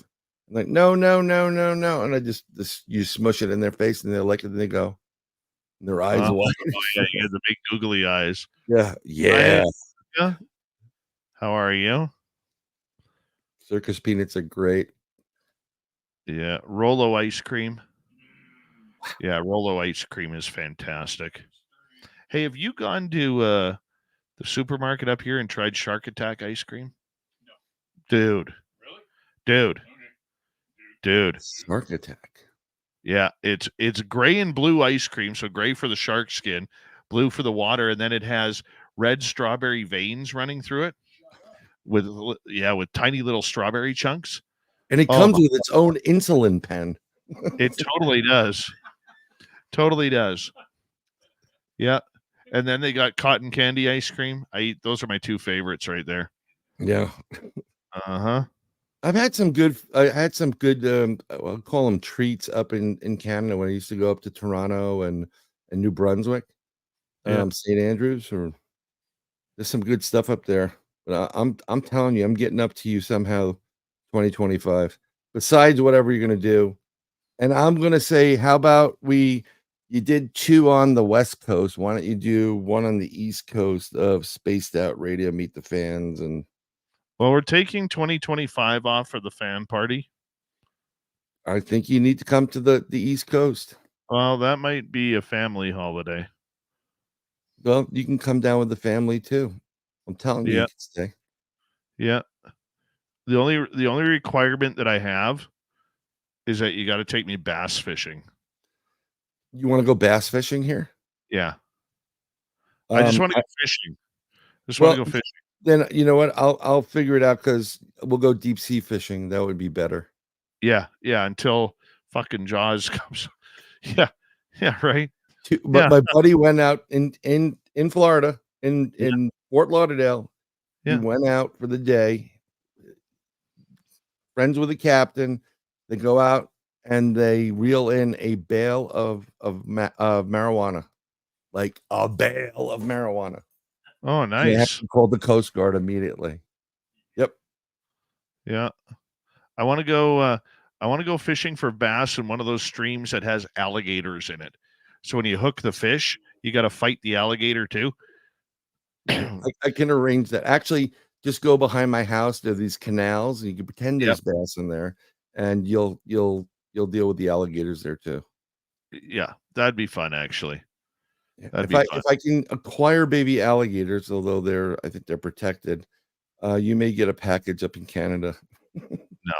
Hold on. Thank you, Richard times 2, Joe, Deb, Bob, and T-Bone for the super chats. Let us rock and roll here for the next half hour.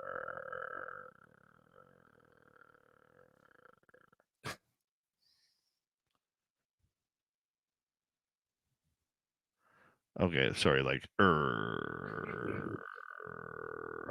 Down and dirty in the bog. Here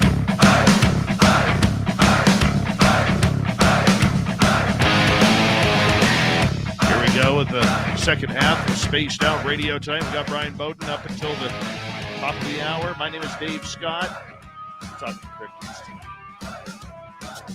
Reminder to all of you that if you missed portions of this show or others, you can always check out our free archives by going to youtube.com/Spaced Out Radio. Do old Davey the favor. Hit that subscribe button. Our website, spacedoutradio.com. We have a plethora of features for you. Rock out to Bumblefoot, read the news wire, check out our swag as well. Follow us on X at Spaced Out Radio, Instagram at Spaced Out Radio Show, and on Patreon in the Space Travelers Club. Brian Bowden, talking Dogman right now. Talk. Yeah. How you doing, buddy? I'm good. I'm good. You wanted something that was interesting or a little bit. Last May, before I split to Florida to go back up to it was April actually.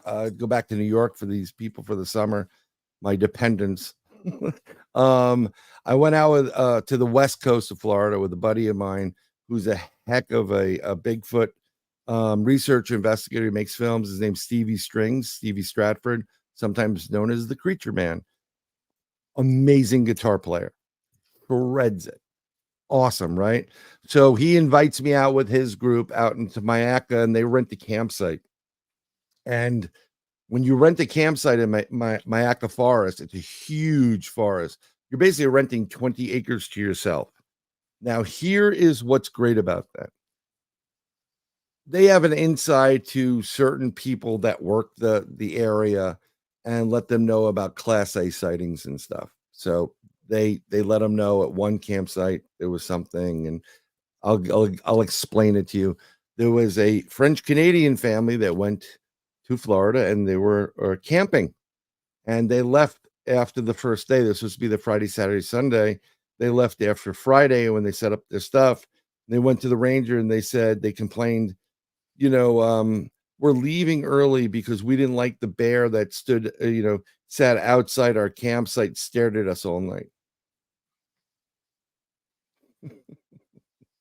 Right? That's not cool. Not cool at all. And another area, there was one of the guys that the Rangers goes in, and it's like a primitive type of structures there. He checks on something. I think they were putting some stuff up. He forgot it. He trucks it back out, comes back within like 15 minutes. And then right there are huge footprints, size like 19, size foot, 20s. And there is a feral pig with its head ripped off. And the head, the body is over by the table and the head is closer to the stream. Right. So we go into an area, we go to this campsite, I go up there. And as soon as I pull into this parking lot, which can seat 4 cars in there, right? They say, well, be careful. And they back into a spot because I always want to be able to get out quick if I have to. And they come out, and there are 2 footprints there. There is a parent or a parental footprint, significantly large, about 16 inches. And then there is a baby footprint. It's a little bit about 10 inches and perfect feet. So I have LiDAR on my phone. So I LiDAR'd those, but they preserved them. And we're there. We go into the campsite. You walk down this little path covered with all the the forest of Florida. It opens out. There's a big fire pit area, and then about 20 yards from that, my buddy set up his tent. His friend set up the tent. So I said, okay, I'll set up my tent, and they helped me set up my tent. And we go back out, and now what we're doing is we're putting up game cameras. Okay. So Steve and I go out to put up the game cameras, and we're getting the tree knocks, and we're getting things thrown at us. Pine cones are dropping. Little pine cones are dropping. I was there long enough to know that they just don't drop. There was no wind blowing. There wasn't anything. It was hotter than the sun, actually. It's almost 100 degrees plus, and it was humid. Nothing was blowing. So we both took notice of that. We're getting firewood, and as we're coming back, we're waiting for his other buddy to get there. There's a huge, like, boom, right? And we're like, what the heck was that? And we were like, maybe that was this guy Chris, and it wasn't Chris. Chris goes, what are you talking about? And he goes, I thought that was you. Like, no. So this big tree, big tree knocks and slaps. We go back to the campsite. We put some firewood in the pit area. Then we're sitting there and hanging out by that campfire, and my tent is getting pelted with acorns and rocks are landing near us. So I'm like, this is a good sight. This is good. And we all noticed it, right? And instead of investigating there, I wanted to say we should stay here tonight because we're getting action right now. 4:00 in the afternoon, we're getting action. Why are we going anyplace? I was the new guy, so they wanted to go out to this one area. So they parked this car and they wanted to go to that primitive site, which was like 7 miles in. We parked the car at 11:30, and we all head out. And you can only walk it. You can't drive a car down it. All the roads are blocked off, and it's a really weird. You're covered by like Florida jungle, swampy, foliage, and the road is like this soft sand. But the feral pigs come in and dig it up, so you're wobbling. Your feet or whatever. It was miserable. There was nothing. There was no sounds. There was nothing like, paralleling us. It was very, very quiet. We get to the site. We left at 11:30. We walked there, and by the time we got there, it was like 3:30 in the morning. It took a long time to go. And we're hanging out there, and I can see why the Bigfoot would love that area. First, it's an interior campsite, really off the beaten track. There's a huge stream behind it, right? Food, plenty of shade and cover. And, I get it. We're there at 3 a.m. Nothing's happening. We walk back to the camp. By the time we get back to the campsite, it is, I think it was like 5:45 in the morning. I'm dead. My ankle, I'm seizing up because I didn't bring enough water. I'm hotter than the sun. If I go into my tent and I lie down, you'll never get me up because it's one of the lower ones, like the compact things. So I said, you know what? I'm just going to sleep in my car. Yeah, I was just so hot and tired. So I go and I sleep, I open the car up, and I noticed as soon as I opened the car up, I put those car video dash cams on them, and I plug them into a big USB battery. So they run 24/7. And it says, continue, delete, press one more button. Right. And I'm looking at this thing going, what you don't know about me being from New York City, I don't care if I'm in the middle of the Sahara Desert, I'm putting the lock and the alarm on my car. The only way you can do that to this camera, you have to physically touch it to delete it. Okay. There was 256 gigabyte card in there. It doesn't take that much. Whatever their algorithm is, it wasn't full. Somebody tried to delete that, or something tried to delete that. I said, oh, that's interesting. So I say no. I get in the car, I close the door, and I'm sleeping in my car. I've got my hooded sweatshirt on, the AC blowing, And in between, the barrel area there, I have my hand on my pistol because I'm in the middle of a national forest, and I am so just tired. And every time I try to go to sleep, my car will say your car is going to shut off in 20 minutes. You have to acknowledge it. And as I'm there, I get that feeling we just talked about, right? There's something going on. I know something's outside the car. I get a little jolt on the car. It wasn't me moving. So I'm like, oh, that's interesting. And I kind of look, I'm in the driver's seat and I have my hand on my gun and I look over to the passenger side window. And because of the coolness in the car, there's condensation building up, right? I see what looks like breathing, condensation building up, then it fades, like blowing on the window. And I know there was something looking in on me. I know it. And yes, I'm an investigator. I was so tired.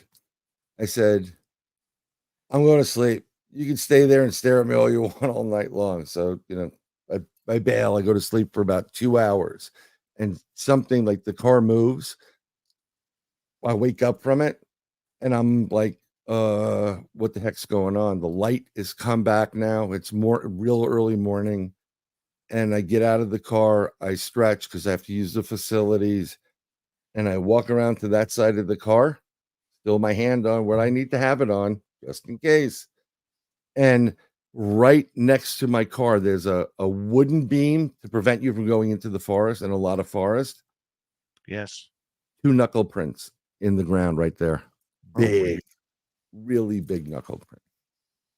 So I'm like, oh, I had a voyeur last night about 7 foot tall and hairy, and that was interesting. So everybody kind of is sleeping. I don't want to wake them up. Go to the facilities. By the time I come back, I go get something to eat in the morning. It was May the 4th because there was an idiot standing on the corner as Boba Fett holding a sign, May the 4th be with you. Welcome to Florida. That's Florida, man. I meet the other people. They went back into town to the racetrack, gas station. I got some food. I said, I'm going to go back. When I went back, everybody was gone. So I go over and I walk by the campsite area there. And in the campsite, I find older prints, 27-inch prints. holy Dude, cow. a left foot and a right foot with a 6.5 foot gait.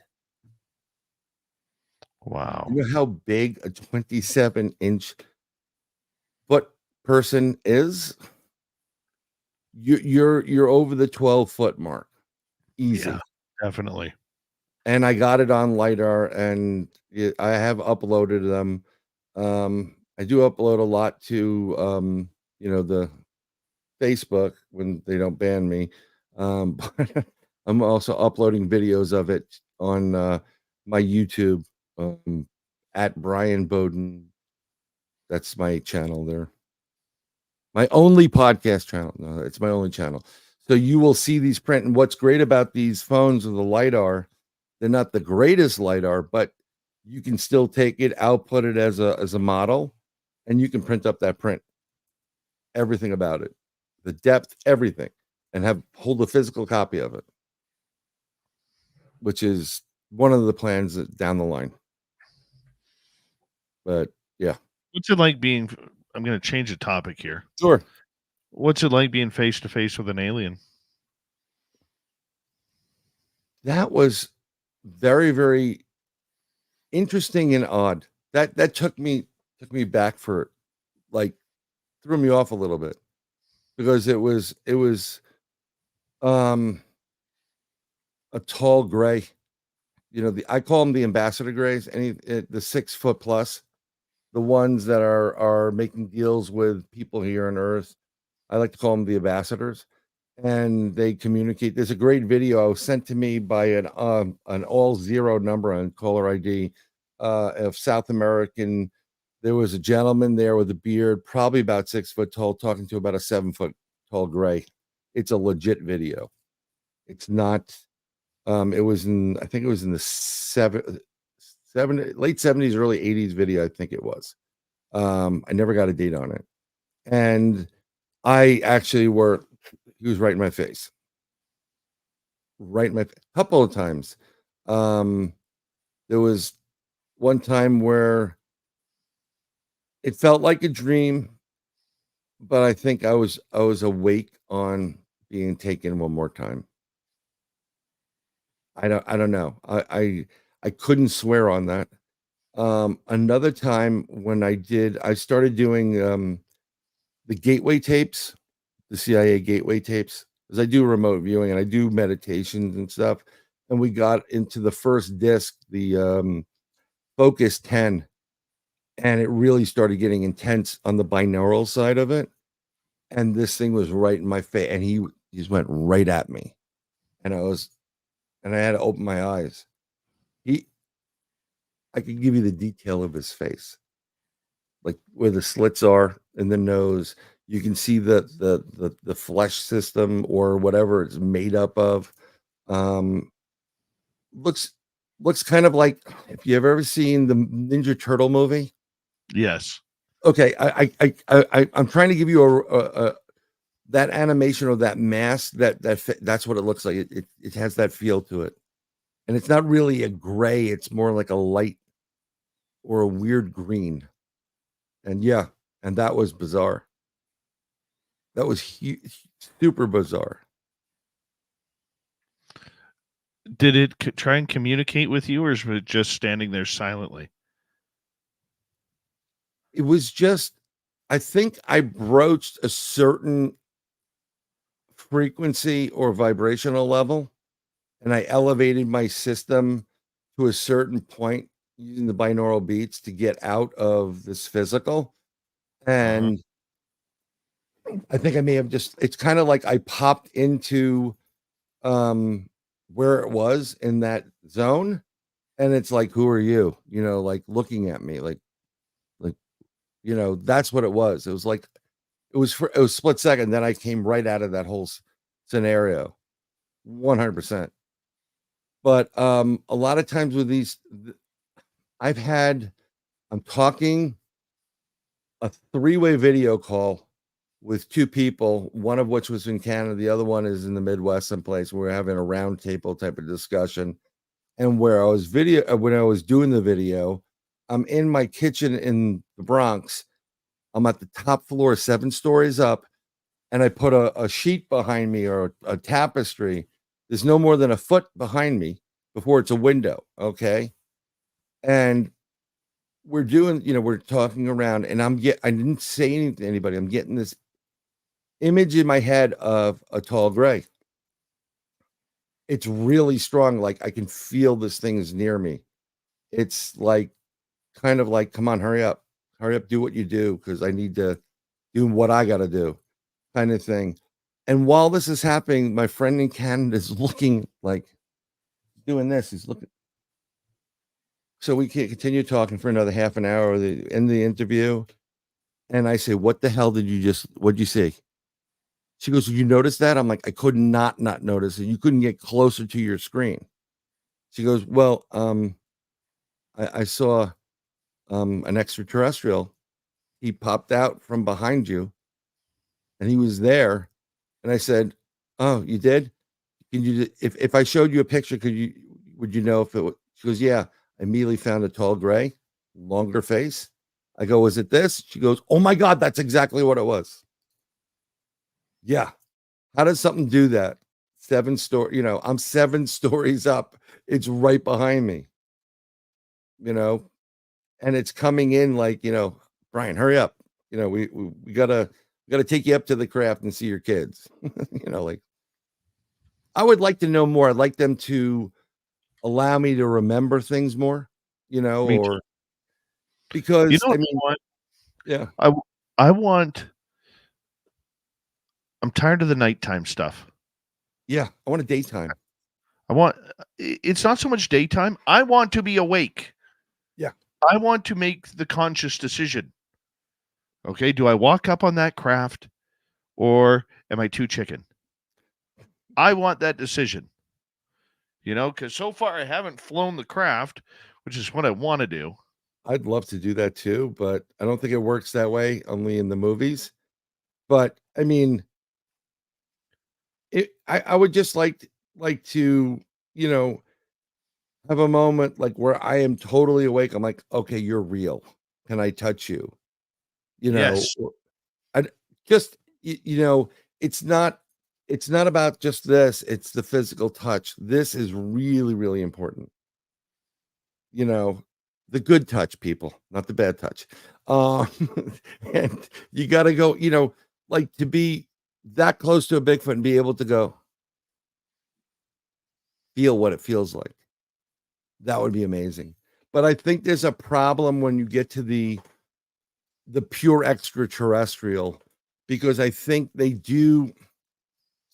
So the smaller ones, the extraterrestrial biological entities, the 4-footers, the working bees, they're clones. They're not that smart. In general discussion, they're about an 80 IQ. They're the ones that abduct you. They can go through material and walls. They have the ability to do that. They somehow manipulate their physical appearance. And I think we can do it too, but we're not using enough of our brain or what our God-given gifts are to do that. But what happens is they don't consume food like we do. They have pores on their skin. I've seen them. And what they do is they take the good stuff like the organ meat and what have you, and they rub it. They start rubbing it on their skin, and it goes through their skin. It's like, kind of comes through. But I think there's some kind of liquid or whatever is in them, and when they touch you, you can get really, really sick. Like, it's not good for you. Like, die sick. But I'm sure they may have an ability at this point to like give you that moment to to touch them. It would be interesting, wouldn't it? Someone once told me that having that type of close interaction can be either life-changing or life-ending, because the human body is, it turns like a horror movie where, at first, when you look at everybody, in horror movies, that they all of a sudden go into slow motion or they freeze. And I've never experienced that until I had my first alien encounter with Samantha Mowat. Yeah. And I wasn't scared of it. I was scared of the moment. I was scared at how my life had changed right at that moment. Right. I know what you're saying, and it's like people that have near-death experience, right? They go there, they visit heaven, they tell, oh, it's not your time, you've got to go back. But when they're there, everything's awesome. It's like the best day of your life. It sounds crazy to say that. And there's happiness and there's peace and there's no worry. And they go, no, it's not your time. And then they send you back here. And all these people that have near-death experience are the most depressed people in the world. Because this place is like a prison planet for a lot of people, if you really think about it. So imagine that, like, you get that one encounter and you're talking to these ETs. And they say, we're going to go now. And we're not going to come back to talk to you ever again. You know that there's something better out there. I'm not saying they're the greatest, but, and now you have to go back to whatever you're doing for your job. And, no one's going to believe what you said. Mm-hmm. It becomes depressing. So you're right about that moment. The moment. I don't believe I'd be, again, not much scares me. I'm not a tough guy. It's just I've come to terms with what it is. I'm not unnerved by it now because I've seen so much stuff and I've experienced stuff. And I'm not, I've been introduced as an expert. And if anybody introduces it like this is an expert, run. There are no experts in this field. And on that note, Brian, thank you for filling in tonight. We love you, my friend. Next, we have the UFO report. and Swamp Dweller. Kick things off. You're listening to Spaced Out Radio with your host, Dave Scott.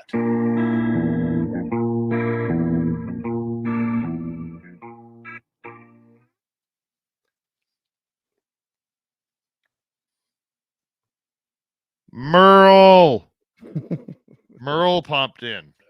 Hey, Merle. Brian, thank you so much for filling in for You the got it, guru. brother. Have a Appreciate blessed night, everybody, no matter what your country is, and be good to each other. All right, brother. Take care. Bye. Good night. Brian Bowden, everybody. 8,166 podcasts broadcasting every night. We'll be right back.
All right, I'm back.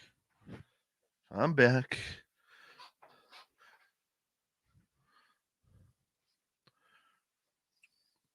Hi, I'm Dave. I have to be up early for work in the morning. So we're going to be ending the show right afterwards so I can get into bed. So I do apologize. There's not going to be much of an after party or anything like that tonight. I apologize.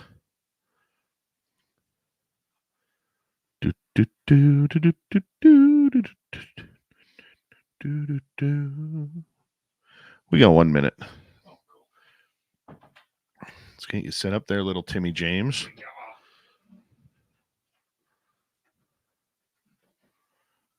Boy, you got a big head. It's huge. Contrary Juan, how you doing?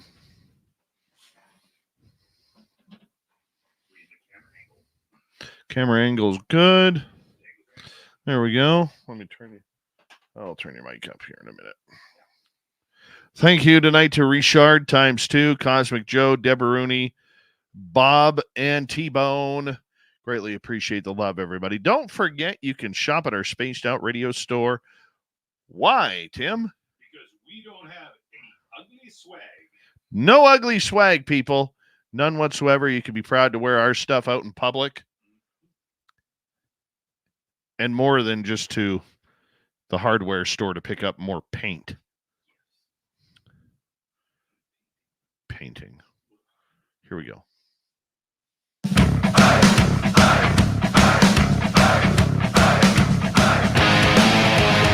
Here comes the third and final hour of Spaced Out Radio tonight. Swamp Dweller, right around the corner. My name is Dave Scott. Thank you for tuning us in wherever you are on this beautiful planet we call Earth. Yeah. Hello to everyone listening in on our terrestrial affiliates around North America, digitally on every major podcast network. Our website, spacedoutradio.com, we have a plethora of features for you. Rock out to Bumblefoot, read the news wire, check out our swag as well. Follow us on X at Spaced Out Radio, Instagram at Spaced Out Radio Show, and on Patreon in the Space Travelers Club. The Desert Clam is at the password for tonight in the SOR Space Travelers Club. Nephilim. Nephilim is your password. Use it wisely, Space Travelers, as the Clam sets the password each and every night right here on Spaced Out Radio. Let's head to the swamp. Hello and welcome to Spaced Out Radio's Swamp. I'm Swamp Dweller, and tonight I'm going to take you on a mystic journey of the unknown, sharing tales of monsters, legends, and nightmares. Welcome to the Spaced Out Radio Swamp. As I drove down this deserted highway in the dead of night, I couldn't help but feel a sense of unease. The darkness seemed to be closing in all around me, and I couldn't shake the feeling that something was following me. Out of nowhere, a flash of movement caught my eye in the distance. At first, I thought it was just a deer crossing the road. But as it got closer, I realized it was something much more sinister. The creature looked like a deer, but it was much larger than any deer I had ever come across before in my lifetime. Its eyes glowed an unnatural light, and its antlers twisted and turned in ways that defied all reason. As the creature charged towards my car, I hit the gas pedal and tried to speed away. But no matter how fast I went, the monster seemed to keep up with ease, its twisted antlers scraping against the sides of my vehicles from time to time, sending absolute shivers down my spine. Panic set in as I realized that there was no escaping this creature. I tried to turn off onto a side road to lose it, but it was no use. The creature was right behind me no matter how much I bobbed and weaved. Breathing, hot breath on the back of my neck. As I looked in the rearview mirror, I could see the creature's glowing eyes staring back at me. And I swear this thing had a twisted smile on its monstrous face. I knew that no hope was left. I was trapped with no way out. In that exact moment, I could only pray for a quick end to my nightmare as the deer monster closed in on me with terrifying speed. The last thing I heard was the sound of his twisted antlers scraping up against the metal of my car as the world around me faded to black. The next morning, I woke up in a hospital, and I had no idea how I got there. But apparently, first responders got to me after somebody called it in, and I had been saved just in the nick of time. All that was noticed or found at the scene was a small strip of deer fur.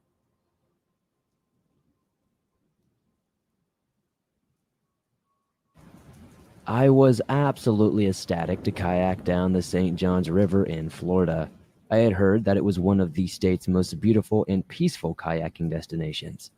As I pushed off from the shore and paddled out into the river, I couldn't help but feel a sense of peace and tranquility. The sun was shining, the water was calm. I paddled along, enjoying the beautiful scenery and the occasional splash of water from my paddle. But as I went further down the river, things started to feel off. The water began to get choppier, and I could feel something pulling at my kayak from below.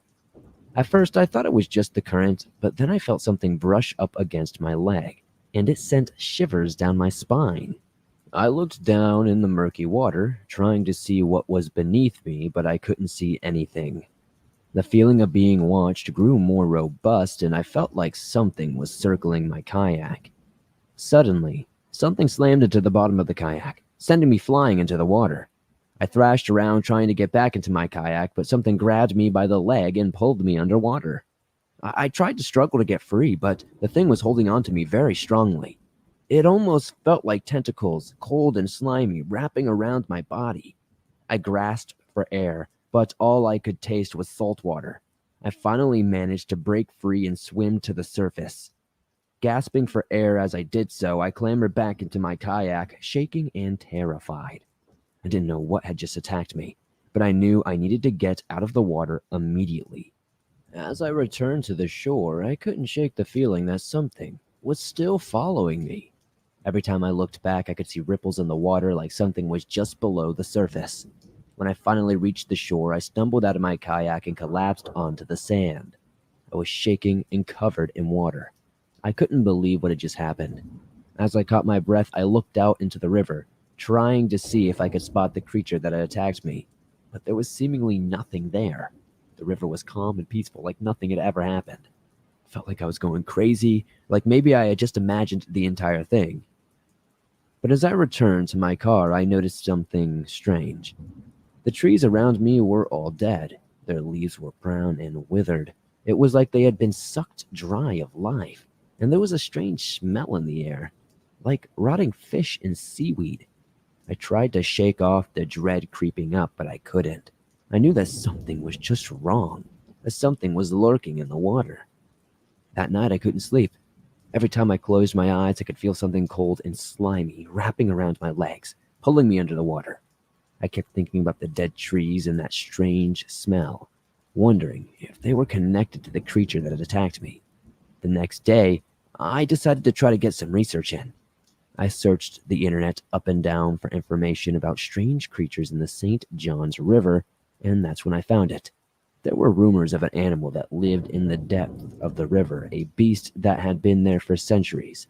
Some called it the river devil, while others called it the water hag. It was said to be a shapeless being, slimy, with tentacles that it used to drag its prey under the water. I couldn't believe what I was reading. It sounded like something straight out of a horror movie. But the more I read, the more convinced I became that the creature was real. And then I found something out even more disturbing. There had been reports of missing kayakers in the area, and I think I know why. We'll have to find out why at a different time. Thank you, Swamp Dweller, for another great story. We really do appreciate you tuning us on in and helping us out to kick off hour 3 each and every night. If you want more, head to his YouTube channel. Just type in Swamp Dweller. Don't forget to hit subscribe. Let's go to the UFO report.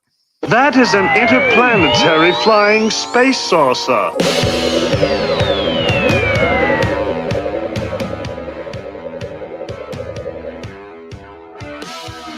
You have made me very angry.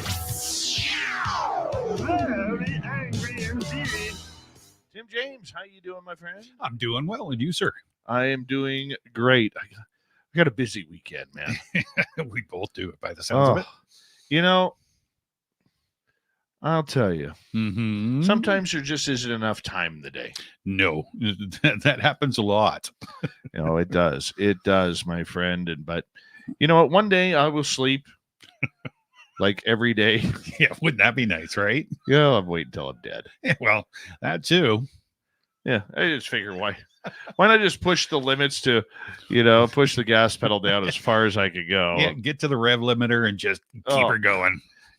I'm like one of those guys who's stuck in third gear, but I'm redlining it at like 8,000 RPMs right now. Ouch. Yeah, no, that's not fun. It's a beautiful thing. It really is a beautiful thing. Oh, what's happening in the UFO world, my friend? Well, it's been a week of substitutes and just a mishmash in here.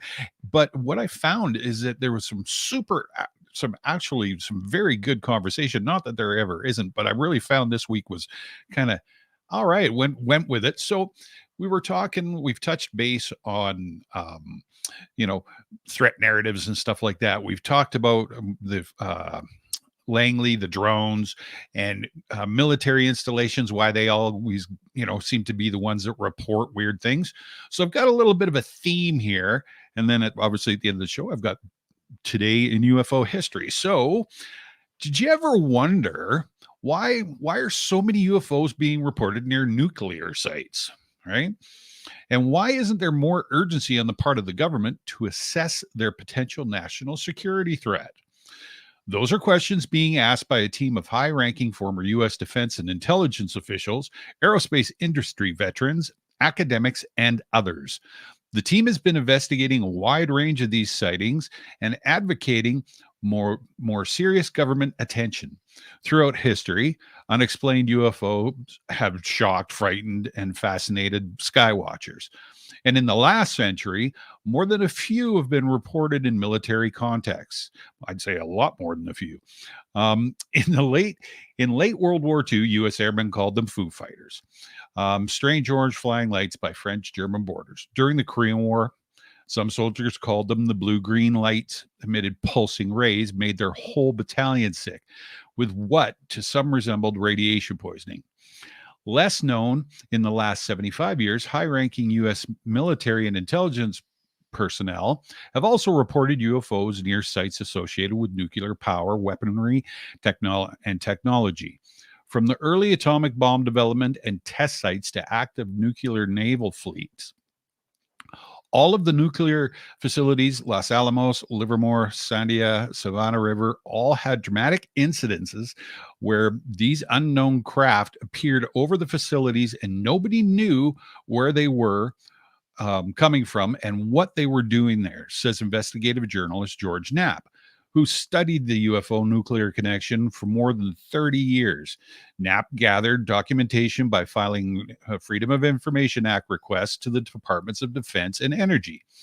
So the UFO nuclear connection began at the dawn of the atomic age. So nuclear adjacent sightings go back decades, says Robert Hastings, a UFO researcher and author of the book UFOs and Nukes: Extraordinary Encounters at Nuclear Weapon Sites. Hastings says he's interviewed more than 160 veterans who have witnessed strange things in the skies around nuclear sites. You have objects being tracked on radar, performing at speeds that no object on Earth can perform, Hastings says. You have eyewitnesses, military personnel. You have jet pilots. Witnesses to these incidents are often highly trained personnel with top security clearances. In recent years, their reports are being corroborated by sophisticated technology. So in the late 1948, green fireballs were reported in the skies near atomic laboratories in Los Alamos and Sandia, New Mexico, where the atomic bomb was first developed and tested. A declassified FBI document from 1950 mentions flying saucers, measuring almost 50 feet in diameter near Los Alamos labs. And Knapp has interviewed more than a dozen workers from the Nevada Desert Atomic Test Site, where scores of A-bombs were detonated in the post-World War II years. He says they told him UFO activity was so commonplace there, employees were assigned to monitor the activity. In the 60s and 70s, repeated UFO sightings emerged in Malmstrom Air Force Base in Montana, a storage site for nuclear-tipped intercontinental ballistic missiles. At one such alleged sighting, in 1967, former Air Force Captain Robert Salas said several of those missiles became inoperative at the same time that base security reported seeing a glowing red object about 30 feet in diameter hovering over the facilities. So Salas, who commanded ICBMS as a launch officer and later worked in the aerospace industry and at the Federal Aviation Administration, told CNN the missiles began going into what's called a no-go condition or unlaunchable. Observers can only speculate about the origin of these unexplained phenomena, but the repeated proximity to sensitive defense sites connected to the nation's most powerful weapons has raised the question of whether they might originate from adversaries, known or unknown. So cool. It is cool. How do you think politicians or the public would react if they actually opened up their eyes that this is actually happening more than just over nuclear sites and military bases? Yeah, and this is why I picked this story out, because you had discussions during the weekend, and I think we all have. That's super. It's. And I hate to do it, but it's a threat narrative. It keeps everybody kind of freaked out. I think that if you have an experience and you see UFOs flying over your house or out in your ball field or wherever you are, of course, it's disconcerting to a certain extent. But nobody ever seems to take that for real. But when they're over top of military bases, then we can create fear, which like I said the other night, keeps the control. And I think that's more important for them to grab onto that and keep everybody in there where they want them to be instead of letting them expand. They blow us all off with everything else, but when they see them over their sites, it's something, well, I would say 75% of the time, something serious, and it's a national threat, right? No, I get that. Mm-hmm. I really get that, and I realize that in order for them to get this subject taken seriously, the reason why they are doing that is because when you bring in the military, that they are having these incursions that they cannot explain or cannot control, like what happened over Langley Air Force Base recently. I think that's where they feel they can get the upper hand on getting Congress to actually take this subject seriously. The problem is they're not telling Congress anything. Right. They're saying we're having these incursions. We can't control them. We don't know what they are. Yeah. But we're not going to confirm to you whether or not they're Russian, they're Chinese, they're Iranian, they're Syrian, they're North Korean, they're Russian. Sure. Again, sure. Russia times 2. Okay. Yeah. They're not doing that. No. Okay. This is where the BS of the whole UAP crap comes in. Yeah. Because they can hide everything under that horrible acronym. Yeah. Agreed. And this is why I'm so anti UAP, because I don't care about Russian drones. I don't care about Chinese balloons. No. I don't care about Ted Cruz's space pirates. Right. What I care about is UFOs.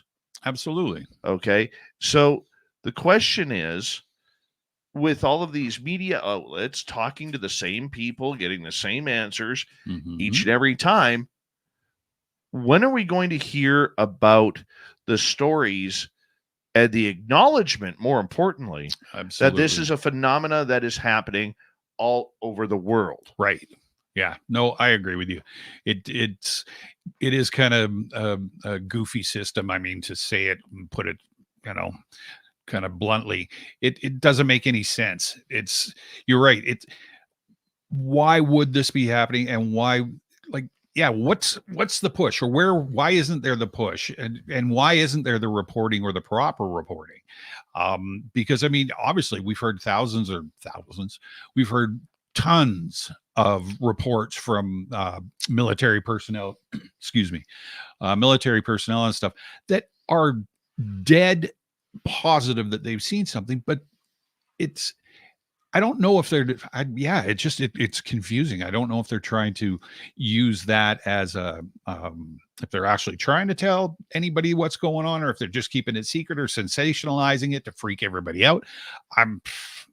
I'd like to see what they could do positive and just deal with the fact that it's UFO, because that UAP stuff, that umbrella, it's sure given a lot of shelter to some stuff that maybe not what we're thinking. That's exactly what I'm saying. Yeah. It's exactly what I'm saying. And, the sad part about it is when we look at everything that's going on, Mm-hmm.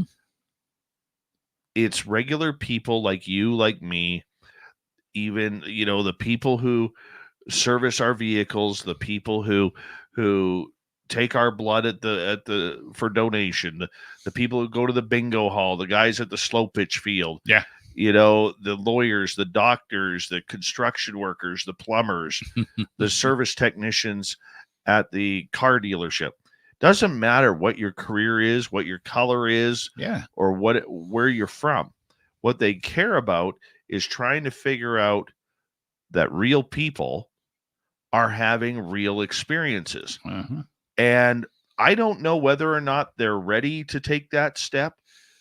But until I hear somebody like Tim Burchett or Anna Paulina Luna or whoever start to understand that this phenomenon, if they're that serious about it, right, this phenomena is more than just a military issue, then they might start getting to the heart of the problem. Yeah. But here's the thing. Here's the caveat to that. Yes. And this is what I've been told a couple of years ago.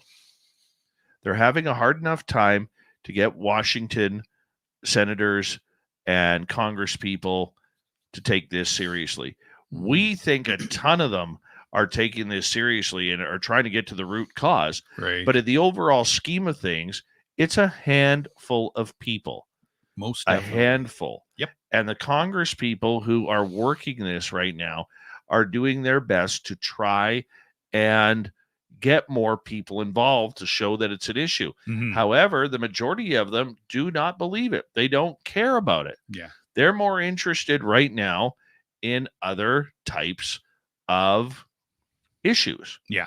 Whether it's gas prices, whether it's home prices, whether it's the economy, whether it's climate change, whether it's the storms that are ravaging the Southeast. Yeah. Okay. That's what they're more interested in right now, rather than playing UFO guy or UFO girl. Right. Mm-hmm. So there is a quandary there. Yeah, I agree. And I wonder if that's out of fear too. I mean, just spitballing and seeing what sticks to the wall. I'm just wondering why that is, and if there is some fear, not about the ridicule and stuff, but the actual, these are human beings. I mean, they all work in the government and stuff. But I'm wondering if they're a little freaked out. Maybe there's people in Congress and stuff that don't want to know because they're afraid of knowing. Right? I mean, I know you got a job to do, but got to look at the other side of the coin, I guess, sometimes too. They may not be all gung-ho because it's making them, shaking their boots, so to speak. And it could be, it could be. It is a scary title. And let's face it, there are a lot of people within power, doesn't matter their party, that are still very religious. Sure. Who believe this is all demonic, and we need not have demonic talk within our government system. Right.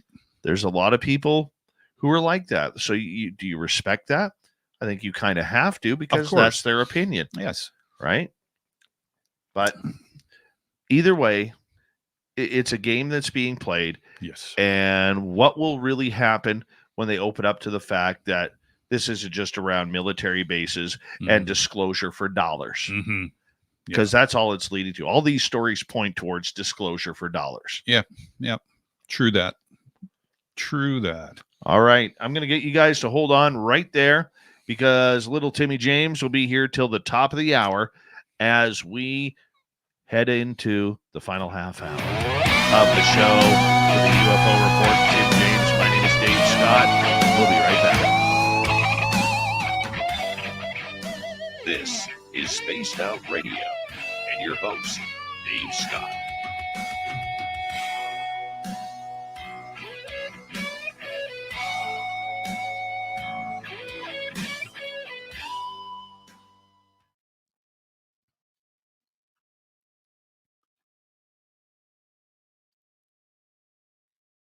All right.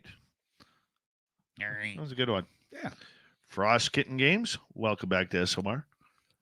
Anybody else joining late here? Huh? Who's joining late? Huh? Who's joining late? Huh? Who joining late? Who'll be joining late? No, I don't watch anything with fake journalists, T-Bone. Which is that? Daniel Otis is a good guy, Oh, but no, I don't watch anything of hers. When you have to lie on your resume. oh yeah. Okay, I gotcha. We have another investigative journalist who has never worked a day in journalism. Casey Albright, how you doing?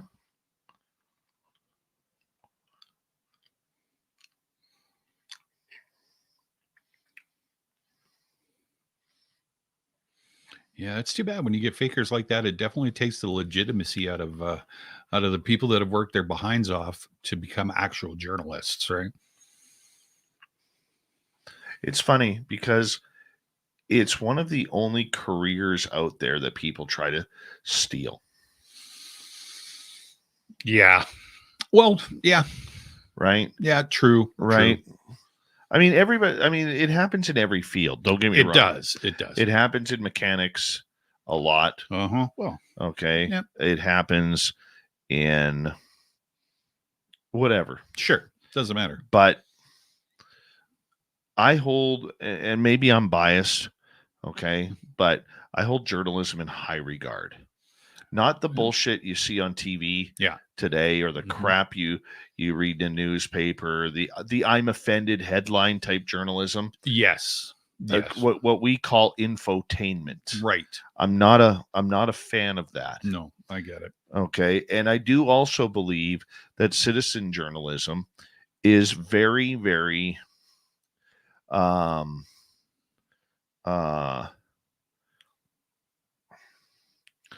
important. Yes. Okay. It's very important. Okay. And there's a lot of good people doing some good work. But when you're just self-titling yourself for the sake of padding a resume for a television show or for credibility or whatever, that's what I have an issue with. Yeah. No, I get it. Okay. I get it. Just because you write a blog, you're not a journalist. No. Just because you work for an online media company as their PR person doesn't mean you're a journalist. Right. Like, you just can't make things up, because when people are watching your television show or they're watching you speak on stage or on a YouTube channel or a podcast, they're looking at you as being credible. Of course. And if you're not being credible, okay, just because you have a podcast now doesn't mean that you're a journalist. No, of course not. It doesn't mean that you're a radio show host. Right? Yep. Yep. It means that you have an interest in talking about the subject. That's it. And you have found a platform that you have the ability to do that. That's great. And that's perfect. But it's just, I don't know. Stay in your lane. Exactly. You know? Yeah, I agree.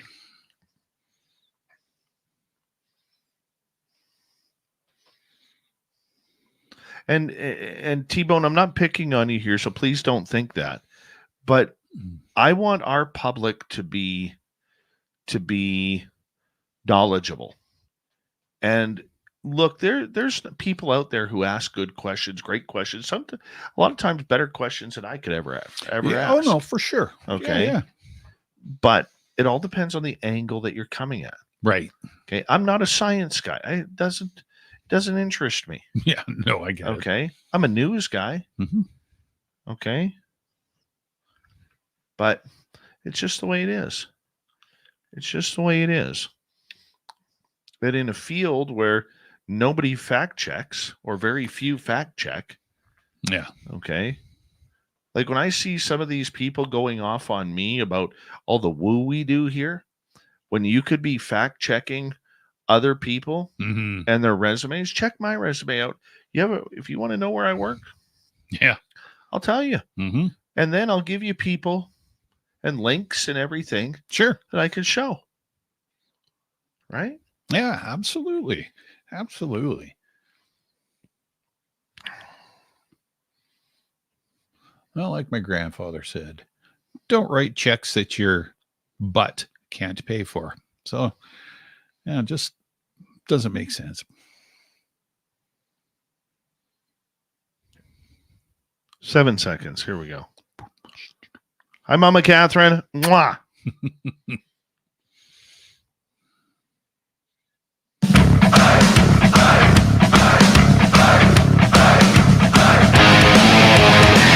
Final half hour of Spaced Out Radio and the UFO Report with Tim James will continue momentarily. But first, let me introduce you to me. My name is Dave Scott. I am the host of this show and love what I do. I really do love it. Want to remind all of you that if you missed portions of this show or others, you can check out our free archives by going to youtube.com/spaced out radio. Do old Davey the favor. Hit that subscribe button. Our website, spacedoutradio.com. We have a plethora of features for you. Rock out to Bumblefoot, read the news wire, check out our swag as well. Follow us on X at Spaced Out Radio, Instagram at Spaced Out Radio Show, and on Patreon in the Space Travelers Club. Tim James, UFO Report continues right now. What do we got, Tim? All right. Well, keeping with the theme. So we talked about the nuclear stuff. So with the recent, I guess, news about Langley, I found something today that Senator Jerry Moran is writing a bill to provide the Department of Defense with the necessary authorities to engage drones or, excuse me, unidentified aircrafts that breach the military airspace before it's too late to respond.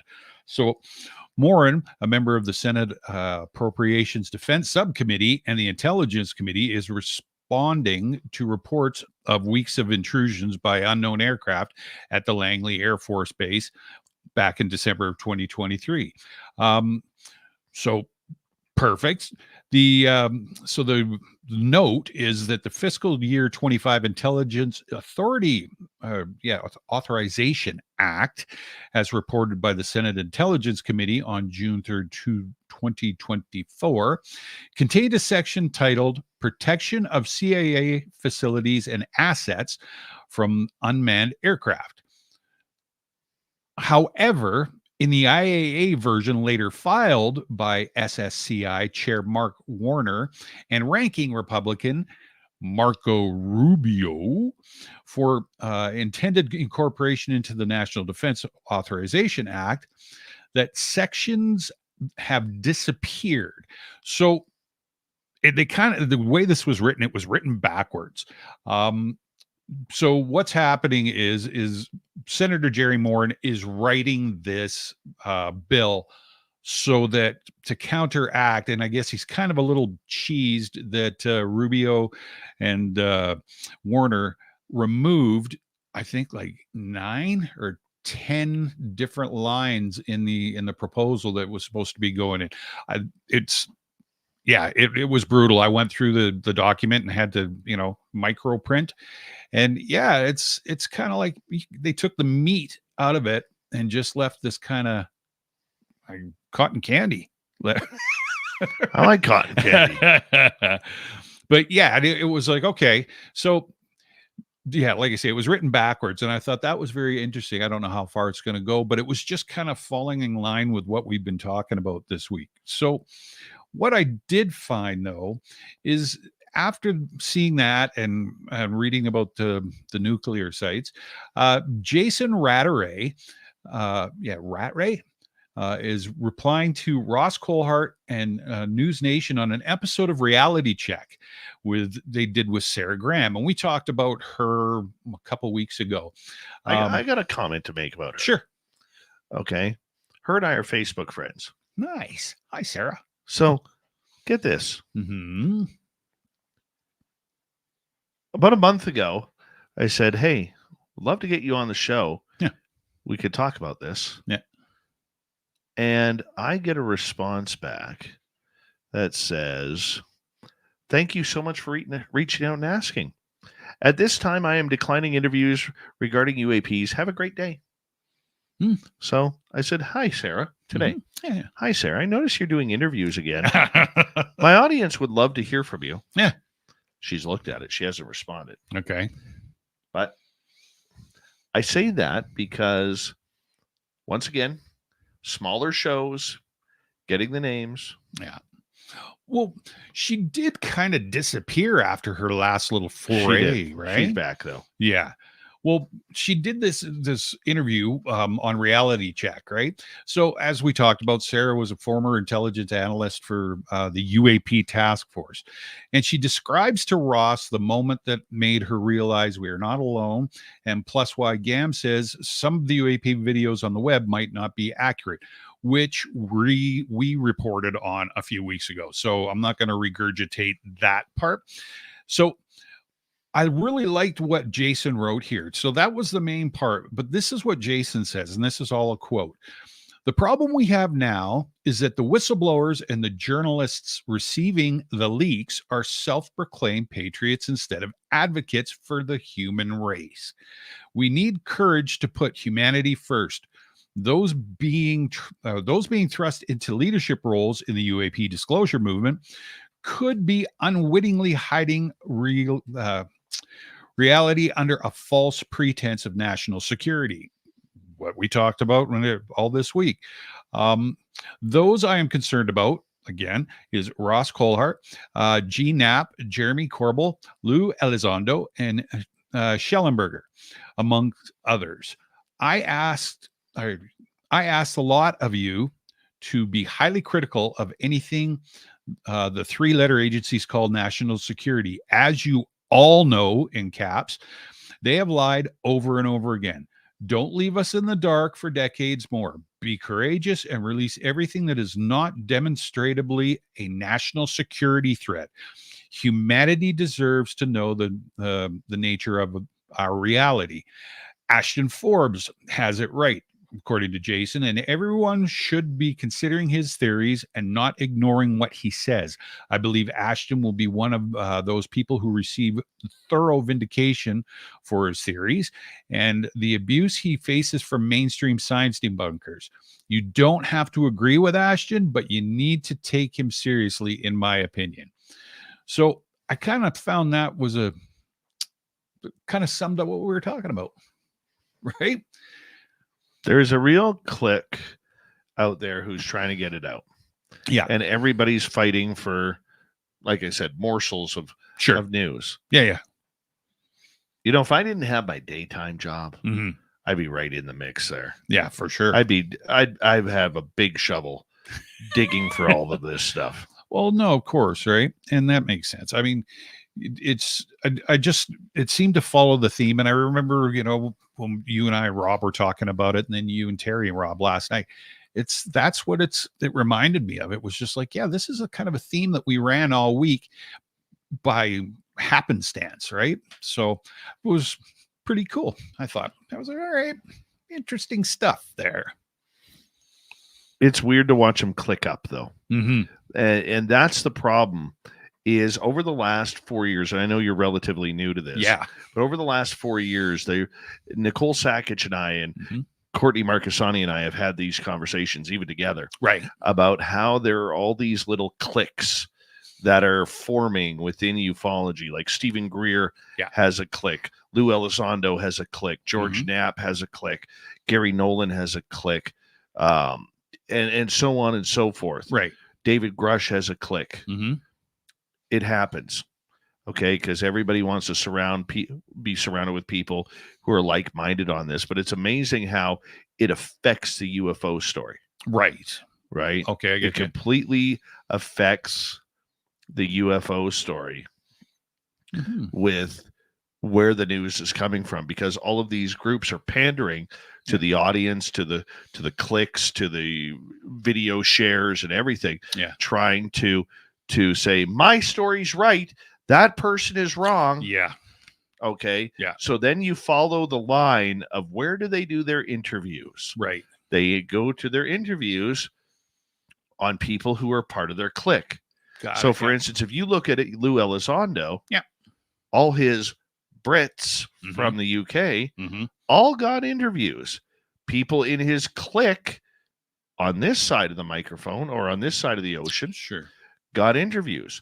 The rest of ufology didn't matter whether you're at one of the bigger shows like ours, right, or if you are a tiny little podcast, right? You didn't get an opportunity. Yeah. Right? Yeah. So I don't know, and this goes to Elizondo's media company that has the contract. I don't know about you, but I'm going on a show that has a couple 100,000 listeners spread out from YouTube to other social media to terrestrial radio like we are and a couple others are, that I am going on a podcast that has 7,000 subscribers. Right. Well, I think Science Bob kind of nailed it too. I think, he made a good point. I shouldn't say he nailed it, but I thought he made a good point when he was on last, is, hitting all these small little venues, and besides his clicks, but I think hitting all these small venues, it's a shock value thing too, right? It's like, whoa, Well, the other thing too is the defenders of those cliques, right? Okay, the social justice warriors of each of their cliques. Yes. They know that their job is to go to bat on social media. So if a person in one of those cliques hears what I'm saying tonight, oh, Dave, you're just jealous Spaced Out Radio didn't get an interview with Elizondo. Yeah. You're just jealous that George Knapp is a professional journalist for the last 40 years. No, I like George Knapp. I do. He's a mentor of mine in this field. I have zero bad to say about George Knapp, and I've always said that on the air. Yeah. But that doesn't mean I'm not allowed to question things. Oh, of course not. I'm a journalist. Okay? Yeah. That's my job. Yeah. Right? If I had more time, we'd get into the juice. No, we got to like the juice. Oh, it makes me thirsty. Just thinking about it. But what they do is they send their, even without even saying, hey, Tim, I need you to take care of this guy on social media. Okay? Yeah. Those sycophants already know. Got it. Okay. Got it. So, people who are working hard on the field, okay, trying to, get that information, you end up getting screwed out of those interviews. True. And you miss out on that information. Right? Yeah. Yeah. That's not right. Yeah.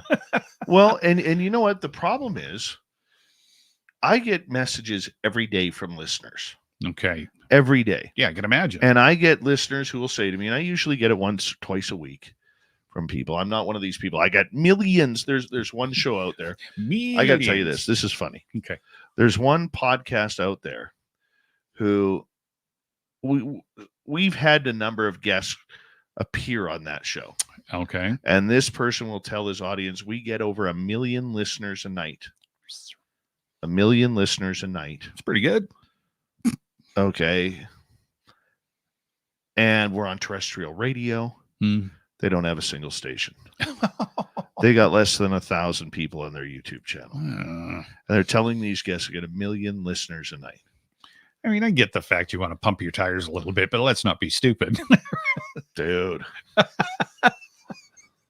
Oh, right? Man. So, anyways, I went off on a tangent. Oh, no, that's okay. That's just what it's all about. I don't mind it. This is good. What else you got for us? All right. And here it is. It was this date in history. So, this 1973, and I think it's no Good shoot. year. I'm a 73. Yeah, well, I'm not even going there. Well, you're like a 48 or something. Yeah, that's it. I'm older than my yeah. So this is a story, and I'm sure that like some of you have heard of it, and it was called the Alabama tinfoil alien. Oh my. Ding, ding, ding, ding. So before I get going with the story, there are pictures. If you look up this story on the internet, and you're going to understand this when I read it. The sheriff that was in this took actual Polaroid pictures, and there are pictures if you research this. So it was kind of like, holy, when I saw him, it looks like a totally washed out photocopy, but still, there are pictures. So aliens come in all shapes and sizes, from the little green men of Kelly, Kentucky, to the 10-foot tall giants of Voronezh, Russia. There's always been discussion about the close encounters of the third kind aliens. Some of these seem to be living, breathing beings, and yet some appear to have characteristics of a robot. One theory readily accepted by investigators is that many of the UFO sightings are of scout ships who take exploratory journeys, my goodness, to our planet's surface, while a mothership hovers somewhere out of sight. Many propose that these scout ships are occupied by a robotic mechanical being. These would be expendable in carrying out experimentation on unwilling humans and also on our flora and our animal kingdom. So, the strange account began when Falklandville, Alabama Police Chief Jeff Greenshaw received a phone call from an excited lady who said that she had witnessed a spaceship land in an open field not far from the town. Greenshaw took off like a shot, taking along his trusty Polaroid camera. Dark had fallen several hours earlier, and the police chief was armed for anything. It would be about 10 p.m. when he made it to the location of the alleged landing. After a cursory look around, he found no trace of a spaceship. As Greenshaw continued his search of the area, he was taken aback by the sight of an alien-like creature standing just off to the side of the road. The being appeared to be wrapped in aluminum foil as it began to walk towards Greenshaw. It looked like his head and his neck were kind of made together. He was real bright, something like rubbing mercury or on nickel, but just as smooth as glass, but assembled at different angles, giving different lighting. I don't believe it was aluminum foil. The tinfoil alien's movements were very mechanical-like. An antenna was attached to his head.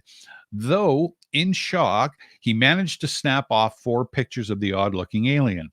When he flicked on his headlights, the alien was obviously frightened as it began to make its escape. Greenshaw immediately took off in his truck in pursuit, but because of the rough terrain of the field, he was only able to manage 35 miles per hour. The robotic movements of the alien were now in high gear, and it raced across the open field. Greenshaw could not keep up at 35 miles an hour. No way. And the tinfoil being escaped into the night. He was running faster than any human I ever saw, he stated. Although Greenshaw was exhilarated by the strange encounter, he would soon regret the whole affair. He was mocked and ridiculed by many of the townfolk, and he received threatening phone calls. A string of bad luck also began to affect his life. Whether related to his reports or not, his house burnt down and his wife left them. I was just waiting to see where his dog ran away. But like a country music song. I know. Approximately a month after the incident, the town council fired him. Like, oh my gosh, right? So much for the theory that reports of many UFO encounters are made by individuals who are looking for notoriety and financial gain. Greenshaw would eventually regain some semblance of normal life, but he would always regret the night he met the tinfoil alien. Them damn aliens. You know what? What? I'm going to tell you something here, Okay. because this is actually kind of apropos, and I've never used apropos on this show. I That's like my that word for the night. I like it. Apropos. Many people who go down the rabbit hole and have an experience that is life altering. Yeah. They all seem to get hit with bad luck. Yes. It would seem. Whether it's losing friends, whether it's losing a job, Mhm. whether it's losing a spouse or your home. Yeah. It's really weird. You know, I can say this for me. Mhm. I lost a lot of friends. Me too. A lot of before I got into this, man, I had the party house, not a big party house, but I had the house where everybody congregated. Yeah. All of them were gone Mm. after I started this show and started getting into this. Right. Okay. I had way more financial ability prior to getting into this whole phenomena. And then it just seems like I'm back to living paycheck to paycheck. You know, and when I say I had money in the bank, like I maybe had 2,000, 3,000, 4,000 in the bank, but it was always there. Yeah. Yeah. Okay. My savings account was always full. Yeah. And growing more and more full. Mm-hmm. Now, of course, people could say, well, Dave, you know, times have changed and things are more expensive. And that's very true. Mm-hmm. But to hear that, another story of a guy who had the world by the horns in his own personal way, yeah, has an encounter, and all of a sudden, everything has fallen by the wayside. Yeah. And you never seem to catch a break, and you never seem to have anything good happen. Yeah, true. I've seen that a lot in this field. It's not just UFO people. Right. It's cryptid people. It's paranormal people. People who have gone down the rabbit hole to get in touch with their spirituality and have learned that there's more to life than just death and taxes. True. So I find that interesting. Yeah, it is. It is. I think basically just the correlation, of like you say, going down that rabbit hole and not caring. And yeah, I mean, it's a good thing to a degree. I mean, monetarily, you've got to live, and we all got to eat and buy groceries and make our bill payments and stuff. But yeah, sometimes it's just sometimes it's just a pain in the butt. Yep. Tim, thank you for coming on Spaced Out Radio tonight. Always appreciate you being in studio for it. Thank you, sir. It's so much more fun. I love it. Absolutely. We'll continue that again very, very soon. And thank you, Mr. Ron Bumblefoot, rocking us out with Little Brother is Watching. Bumblefoot is the official music of Spaced Out Radio, rocking us in and out of every single show. Get your horns up for the guitar god himself. Special thanks to everybody listening in, at work, at home, in your cars, wherever you may be. Thank you to everyone in our chat room tonight. YouTube, Twitch, Facebook, Spreaker, LinkedIn, the Space Travelers Club, and on X, #SpacedOutRadio. I know you're out there somewhere. Remember, this show is copyright by Space Out Radio and its Adventures Limited. Thank you so much for choosing to share your evening with us. Because together, my friends, don't make a mistake. We're watching. We own the night. Mr. Bumblefoot. We need a favor. We need you to take us home.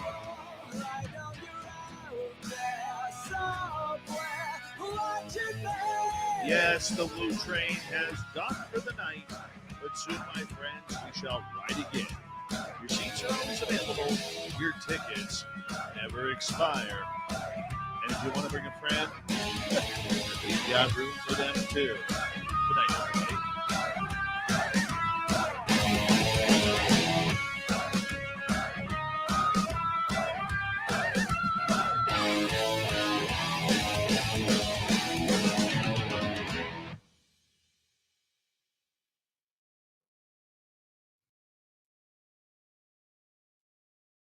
All right.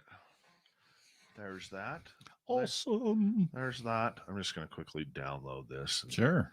get that over with. That way I don't have to download it in my panic on Sunday when I cut the show. Oh my God, I forgot to do it. Oh my God. What am I doing? Oh man. What have I done? It's going to be a long day on Sunday. Yeah. Yeah. I should probably just do this tonight. Here's my weekend. Okay, what do you got? So now, got to get up earlier for tomorrow. Yeah. Okay. So that'll be interesting. And then got my ghost tour tomorrow night. Oh, yeah. I'm not going to be there. Why aren't you going to be there? I don't know. Bullshit, you're not going to be there. You're going to be there. I'll be there. You better be. I will. Then I got to get up at 7 On on Sunday morning, Uh-huh. drive to Chase for my son's hockey game. Oh, my gosh. Then I'm okay. stopping in Kamloops. At Costco? No, I don't have a Costco card. Okay, good. Sorry. But I am gonna do some shopping there. Yeah. Well, you got to. You know, We do the same. try and get a little bit of the Christmas shopping done early. Get the grandson out of the way at Yeah, least. yeah. You know, and then I need some new work clothes. Mm. And then I made the mistake in the snow today because I wasn't expecting snow. I wore my Hey Dudes to work. No. My feet were soaking. I'll bet. Yeah. Oh, and get this, people. For anybody who heard the sock conversation yesterday, Yeah. blew through another pair of socks today. So what do you just rip the big toes out of them or what? No. There was a little hole. Oh, yeah. There was a little hole, and I'm like, I can get through that one. Not a problem. Sure. I can get through that. I'm a good guy, right? I keep my toenails short. My socks love me. Yeah. And it was one of my favorite pairs, too. Yeah. So my feet got soaked. The hole grew about triple the size. Yeah. And I don't know about anybody out there, Mhm. but I always carry dry socks at my desk. Smart. Yeah, always got dry socks at my desk. Yeah. Ever since I moved up here, I've always done that. Ah, makes sense. And learned the hard way. Yeah. And so I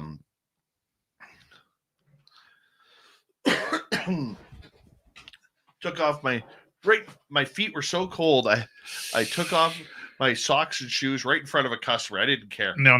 Yeah. Didn't even care at that point. Like my feet were cold.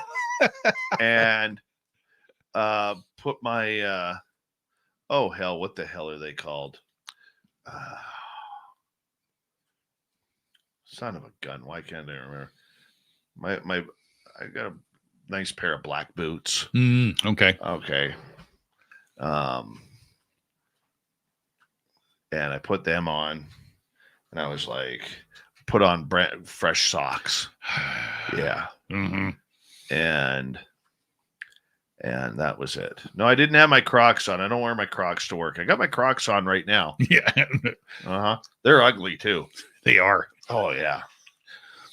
Yeah, they're ugly. You know, socks, my Christmas, man, even when I was a kid, brand new socks are the best. Oh, like people say, oh, you can't just buy your socks for Christmas. It's like, yeah, you can. Yeah, you can. Yeah, you can. You know what? I hate it. Growing up, I hated it when my mom got me socks and underwear for Christmas. Oh, well, yeah. And then when I moved out Mm-hmm. and saw the reality of things called bills. Yeah, right. All of a sudden, those little things of socks and underwear for Christmas, that all of a sudden meant a lot. Right? For sure. And I remember one year, so when I still had a family, right?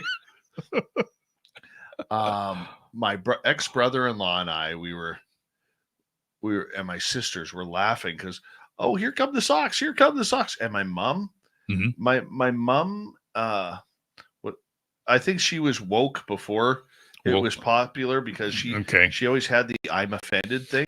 Oh, gotcha. So she thought that we were making fun of her. No.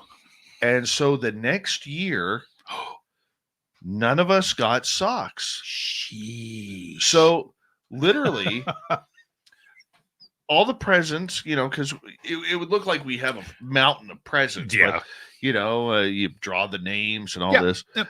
And anyways, so Dad gets through all the presents because Dad still liked to hand out presents to the kids and grandkids and everybody like that. Mm-hmm. I look at my mom. I said, "Where's the socks?" Yeah. And my brother-in-law said, "Yeah, Phil, where's the socks?" Huh. Well, you guys made fun of me last year, so I thought you didn't want any, and you were just making fun, and I wasn't going to waste money on. No, you read that 100% wrong. And you've been carrying that for 365 Oh, days. man. Holy cow. We absolutely, right? We're like, what the hell? Like, we look forward to the socks every year. For sure. Well, I thought and then my mom lightened up and she's like, well, I thought you guys were just making fun of me and all this. No, man. No, not at all. Right? Yeah, no. Mom never, God bless her. I love you, Mom. But she never, ever missed socks. So last year with us being the first Christmas without Mom last year, my dad is like, I don't know what to get the kids. I don't know what to get everybody. I said, Dad, we're a family that has zero tradition. Right. I said, but there is a small tradition that you need to continue. Because sure. My dad had to spend a lot of money to get my mom buried and all that. Of course. Didn't have the money saved up. He's a pensioner, right? Sure, of course. Yeah. And I said, and he was really worried. I don't have enough money for Christmas. I said, Dad, go to Walmart. Mm-hmm. Okay. And go get us each a pair of socks. There you go. There you go. And he goes, oh, I can't do that. I know, right? I said, Dad, that's all we want. Right. I said, we have one tradition in this family, and that is Mom and Dad get us socks every Christmas. Sure. And I said, everybody in the house, when we're all gathered, and literally, it's probably the last time we'll ever gather in the same room again. That's too bad. Well, my sister's made a choice, right? Yeah. No, I get it. And, they're better than me. Yeah. So I said, just do the sock thing. Mm-hmm. And sure enough, we're all, I got my socks, right? Yeah. Like pumped up about it. Yeah. And the glow on my dad's face. Perfect. Yeah. He looked at me afterwards and I said, I told you. Told us so. He's like, I never thought. Yeah. I never thought. And I'm like, Dad. So and I remind him again, we don't have a lot of tradition in our family. Yeah, for sure. No, that's great, right? Excuse me. Well, Christmas too. I used to get new pajamas when I was a kid. Oh, and it was the best too, right? It was like, yeah. New pajamas were good. House coat and slippers. Oh, yeah. Yeah. It was weird. I always liked robes, but I never wore them. Oh, yeah. Okay. All right. Yeah. I was robe guy. And where the hell am I here? There's the end there. You're in the studio, dude. No, I know that, but I'm trying to find the starting spot here. Oh. Where is it here? So let's go. 30, 20. Should be about here. Let's see what this is. That's Right? really cool. Huge footprints. Curve them. The second half. In the bog. This is right there. Has he had ice cream? So. Oh, yeah. Sorry about that. That's why I couldn't see it. Uh-oh. Rob's got a shameless plug incoming. Uh-oh. Get some Rob G. Alien head sauce. That's right. Get your sweet Robbie G undies with that too, ladies. Oh. And germs. But Uh-huh.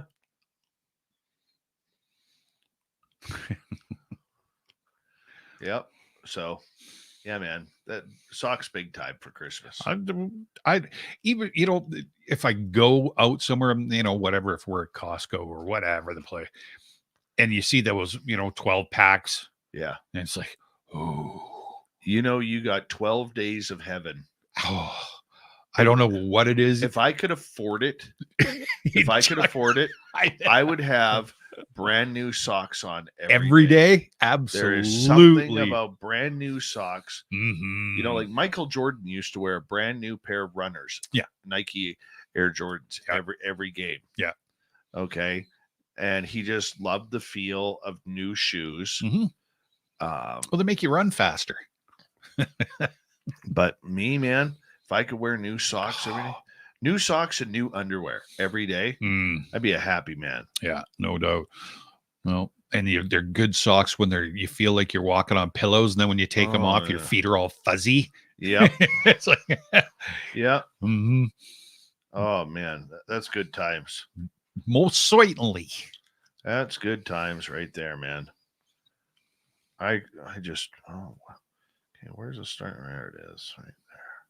I think that's it. Looks like it. Yep, that's it. I've memorized the pattern on the audio. Oh, yeah. On what it looks like from the start and finish. And like let me just see here. Perfect. And the endings, you notice I leave like a 5-second. So that way I can look on the screen and all of a sudden, okay, on my editing equipment, okay, that's where we end it. Yeah. Okay, now I can cut the rest of the crap off. Perfect. Yeah, because you see the flat point. Yep. Yes, I do.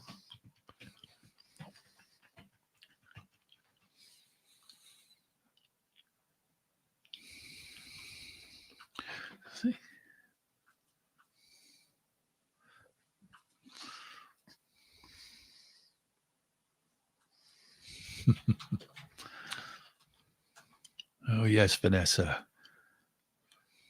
Absolutely. Cotton. Get the Hanes, the no tag Hanes. You know, it's weird. As much as I like a new pair of socks, I hate a new pair of jeans. Yeah. Yeah, I agree. Hate a new pair of jeans. Yeah, they never sit right until you break them. Oh, no. Well, when I was a kid, when we were kids, if you got a pair of jeans, and when I was a kid, I was a little lard ass, and my mom used to shop at Woodward's in the Husky section for me. And I remember that. Right?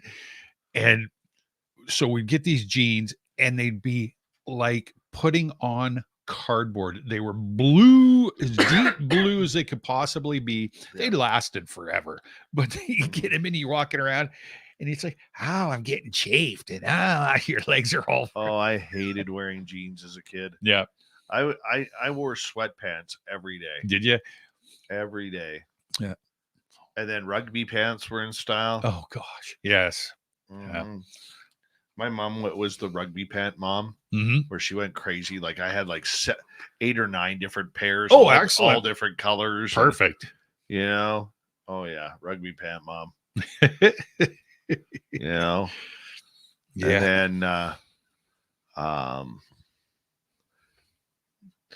And then cargo pants came in. Yeah. Those are the most comfy. Love cargo pants. Still have a couple pairs. Do you really? Not from back then, because I wouldn't fit into those. Yeah, that can't. I don't think any of us would, but no. Speaking for me, I know I wouldn't. I love cargo pants. They're just so comfy.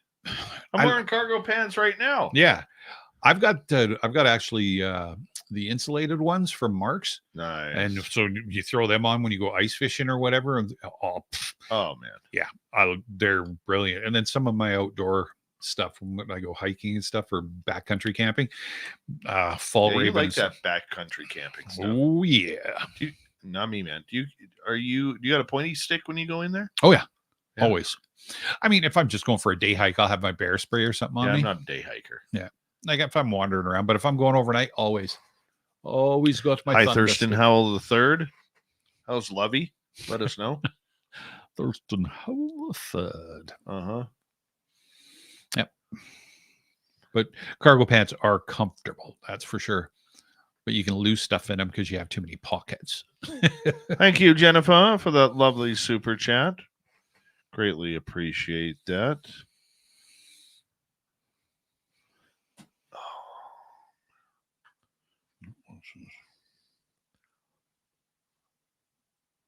You know, when I'm downloading this stuff, I always wonder, like, what do we do now? What do you mean? When I'm downloading? Yeah. Yeah. Actually, I'm not downloading right now. I'm converting. Oh, I'm converting from WAV file to to MP3. or yeah. Yeah.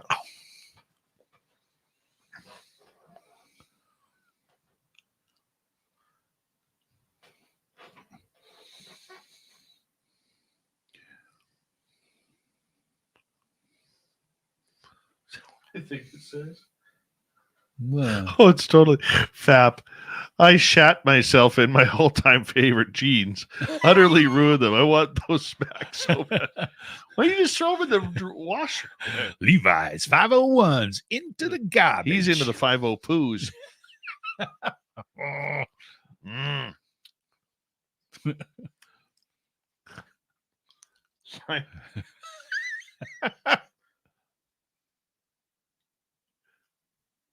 You know, some of the. Do you ever watch Jack Vale on YouTube? I've heard the name. I don't know. I don't think I have. He's the guy who walks around Walmarts and with a fart machine. Yes. Okay. I know who he is. God, that's funny. It's amazing. Hey, Trucker Andrew, how you doing? It's amazing how many people get upset. Yeah. Over somebody farting. I know. Over a natural occurrence. Yep. I had a buddy of mine that used to do it in the elevators when we were at work. Get in there and we'd go for like a Thai lunch or something, and then we were heading back upstairs for meetings, and he'd just let those silent but deadly heaters go. Oh man. And just go. Like it no claim to it whatsoever. Sweet Robbie G says he hates farts.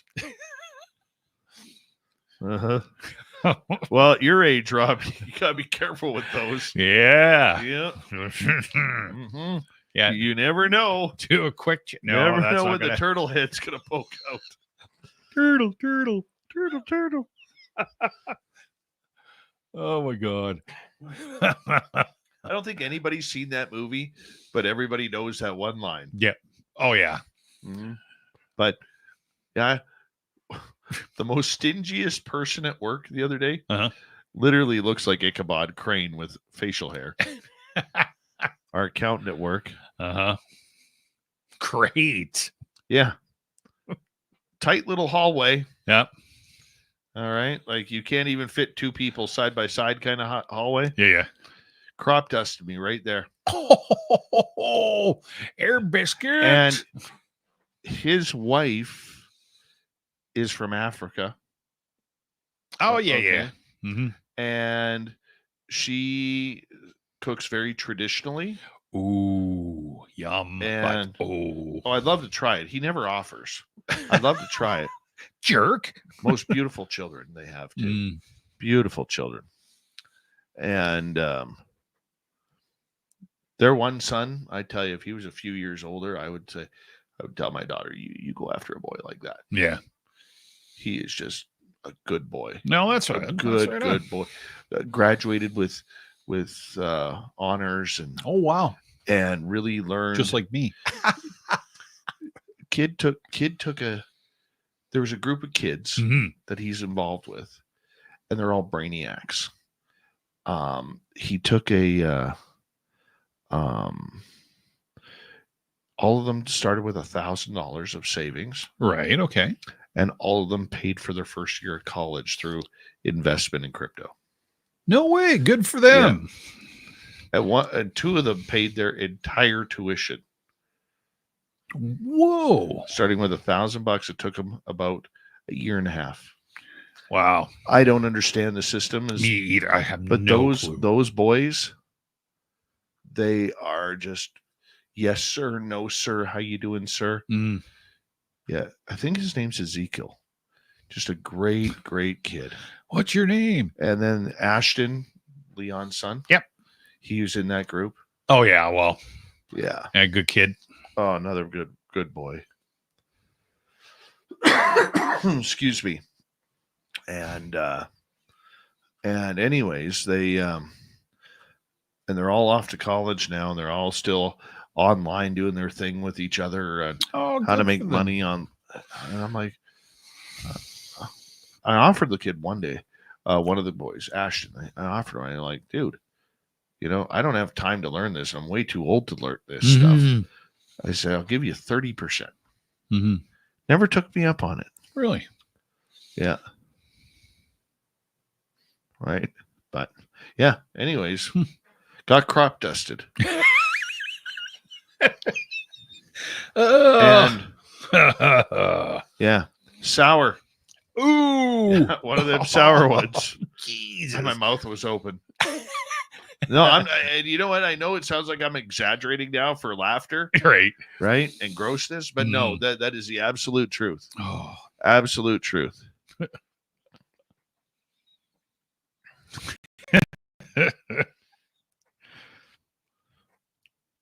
Juliana's apparently trying to become my new financial advisor. Oh, is she? Investment in crypto, I could teach. Yes, sir. Thank you, Mama. Without bending a knee to the system. Oh, my new accountant, though, she's a pit bull. Oh, that's good. Oh, yeah.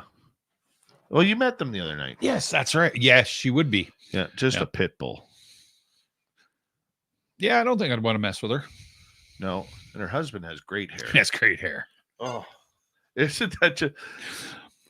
It's like the David Cassidy Partridge Family feathered hair. Oh, yeah. And very proud of it, too. It doesn't move. No. I was quite surprised. Does not move. Doesn't move one iota. So I just dropped the David Cassidy reference. You just dropped it. No, everybody's like, who? No, not our crowd, man. No, No. They should. You know, I don't think we have any 30-somethings in our chat room. Right at this moment, I don't know, but I think I don't we've got think some so. youngins. I don't think so. Is anybody under 30 in our chat room? Just out of curiosity. I thought Bomber was.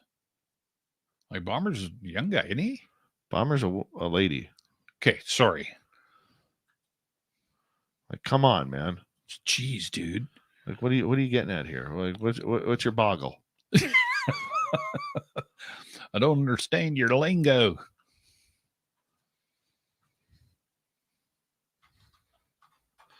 Mm-hmm. Not on a Friday, Dave's. So, yeah. That's true.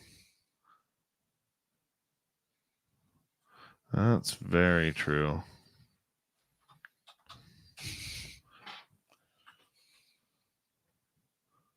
I know Tim Mothman's goatee is under 30. Oh, yes. Yeah.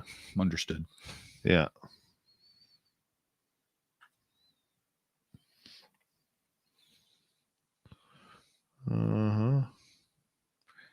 I didn't throw you under the bus, Juliana. I was giving you compliments.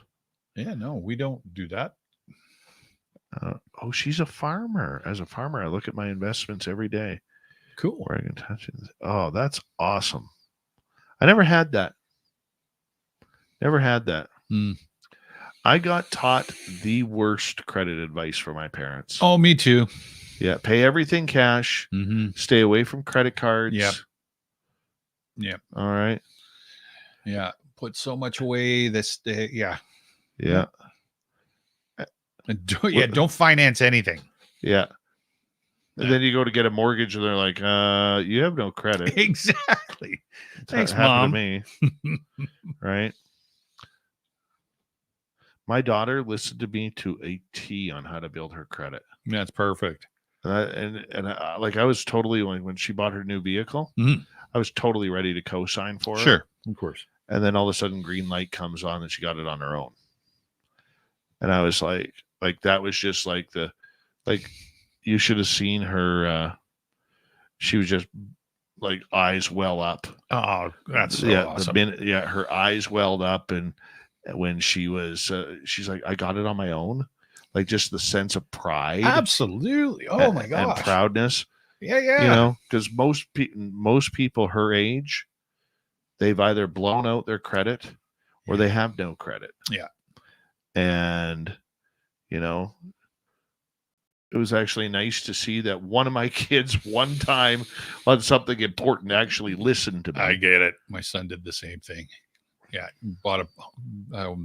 did what he was supposed to do, and struggled and just everything that I didn't do growing up. And yeah, bought a nice condo on White Rock, and I was like, dude, high five. Like, whoa. Yeah, no, did really well. Mm-hmm. Oh, there goes philosophical G. What's he saying? But do we really own anything? Yeah. Well, like Dennis Hopper used to say, you can't get to the moon by on quarters and halves, man. Like, what does that got to do? Do we really own anything? How big is your farm, Juliana? I love farms. Yeah. I love farms. You know, like when I lived in Abbotsford, Mhm. you know, and I had to commute to Chilliwack daily. Yeah. Just driving through the farms and seeing all the tractors and everything from hay to vegetables to flowers, and Sure, absolutely. you could literally tell, true story. Hmm. You could literally tell the culture of the owner's culture of each farm by what they were growing. Sure. So if they were cattle farms, they were either Dutch or Mennonite. Right. If they were vegetable farms, they were usually Sikh. Mm-hmm. If they were flower farms, they were usually Dutch. Mm-hmm. And it was just beautiful, a beautiful eclecticness of farming, you know. Yeah. Well, it's like when you go through in the spring and they've got that tulip farm there in Abbotsford. It's or you go through Bradner with all the daffodil farms. I know, it's nuts. Oh, love the daffodils. Yeah, it's just gorgeous. Yeah. There's always time for a daffodil. Right. Yeah. That's my favorite flower. The daffodil. Mm-hmm. Love the daffodils. Oh, cancel this. What are you doing, Dave? Dave, come on, Dave. Cancel. Just cancel it. Just cancel it. Now I got to close this out. Reopen it.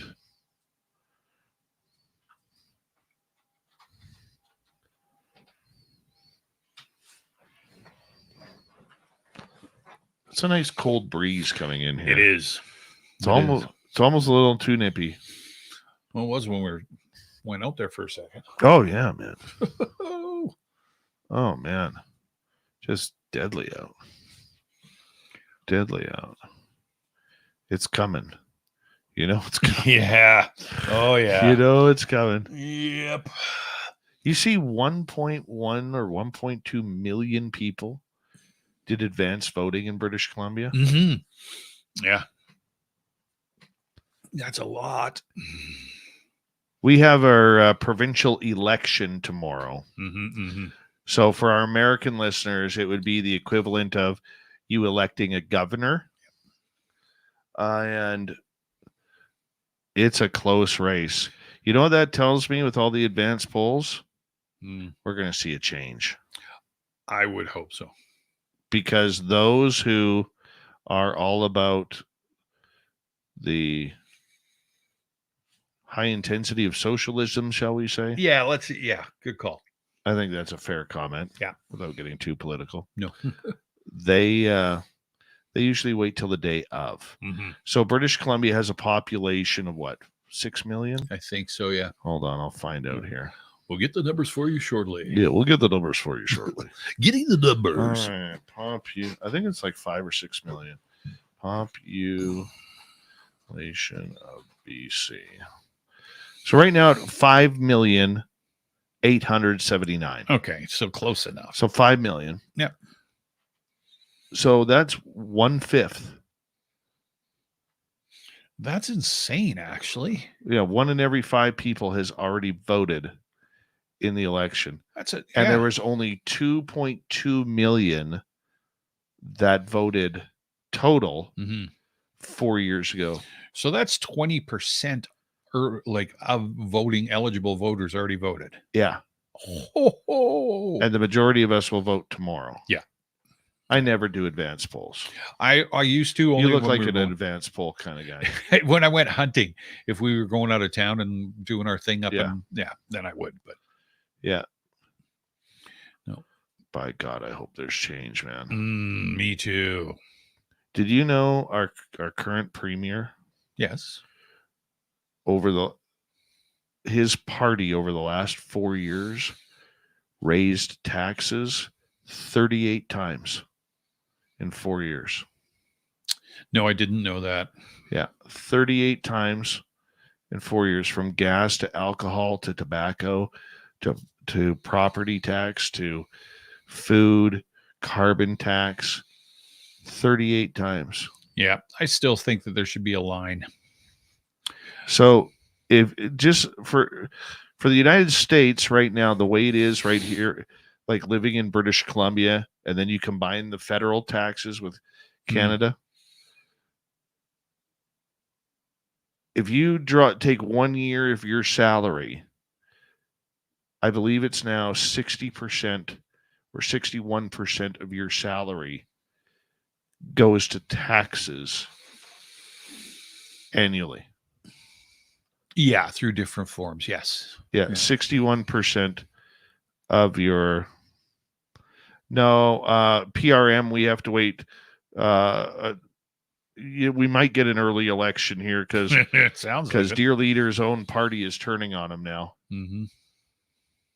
So, but yeah, about 60 to 61% that we pay in between federal and provincial taxes. Yeah. And then Dear Leader wants to jump the carbon tax over the 61 cents on gas alone. So if we took away all of our taxes, we'd be somewhere around 37 cents a liter. Yeah. For gas. Yeah. So convert liter